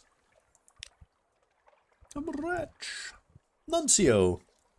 Ah, yes, the place that lures away postmen. One hears no end of complaints from the postal service. Port report submitted. Abbey Rock. We categorize it as a military installation, you know, although that has occasioned some quite vigorous debate. The Bazaar has always taken an interest in the Salt Lions. Submit that. Okay, is there anything in particular that you guys need for a further journey, perhaps? Let's see. Ask for a new quest. Retrieve strategic information from Khan's Heart, somewhere a good way east of London. Ah, okay. Well, we won't do that today. Let's see. Let's read the morning papers. Got recent news. Purchase an elegant townhouse with 1,000 echoes. A good address on Hollow Street. It won't be cheap. Nice. This gets me a better house. Resting is now more expensive, but more effective. Ooh. And I can visit my study. A private sanctuary. Once your lodgings are large enough to support a study, you can create items such as an ironclad will, a whispering trophy cabinet, or the Song of the Sea. Ah, okay. But this requires specific items in order to craft stuff, or in order to make stuff. Write a will. Should you die, this will ensure that your heir retains your lodgings and any heirlooms you've accumulated. Yes, let's write an ironclad will. Base-born and fouling peace. The lawyer peers at you like a vulture composed of crocodiles. Come now, she creaks. There's a few years in you yet, but your caution does you credit. Sign here. No, ink is fine. It isn't the brass embassy. Okay, nice. I now have a will. So that means that when the captain that I currently have, when he dies, I will keep my lodgings. So I will keep the house that I just purchased. Which might be useful for a later run. Right, the Song of the Sea. You have assembled a store of lore and a collection of antiquities. Your knowledge of the sea rivals that of any captain of history. Write it all down. This will create the Song of the Sea, which allows you to retire happily if you have the correct ambition and is a pretty nifty item in its own right. It requires the cabinet, aquarium, shrine, almanac and trophy case, which can all be created here in your study. Okay, so Dread Surmise, a port report for Irem, a port report for King Eater's Castle, port report for Khan's Heart, port report for Mount Palmerston, and a port report for Port Cecil. Also requires 40 secrets, of which I have 14, 77 Tales of Terror, of which I have 3, 77 Z stories, I have 1, 77 Memories of Distant Shores, I have 1, unlocked with no more than 0 Songs of Z, which I have none, and then this is all of the things that I need to build here. So there's a lot to do in order to, quote-unquote, win at this. Yes, lots and lots to do. Yeah, I think that's about it for today. I think that's all I have. Bolt spider silk. And I can't really buy any significant upgrades right now. I'll buy some supplies, I'll buy some fuel. And then perhaps, if people are interested, I'll play this again some other time. Yeah. But for now, that'll be it for me. Tomorrow on her own channel, I do believe Lay will be streaming more Vampire the Masquerade. And then I myself will be back on Fridays with with some more Dead Space 3. Hope to see you guys for that. And goodbye.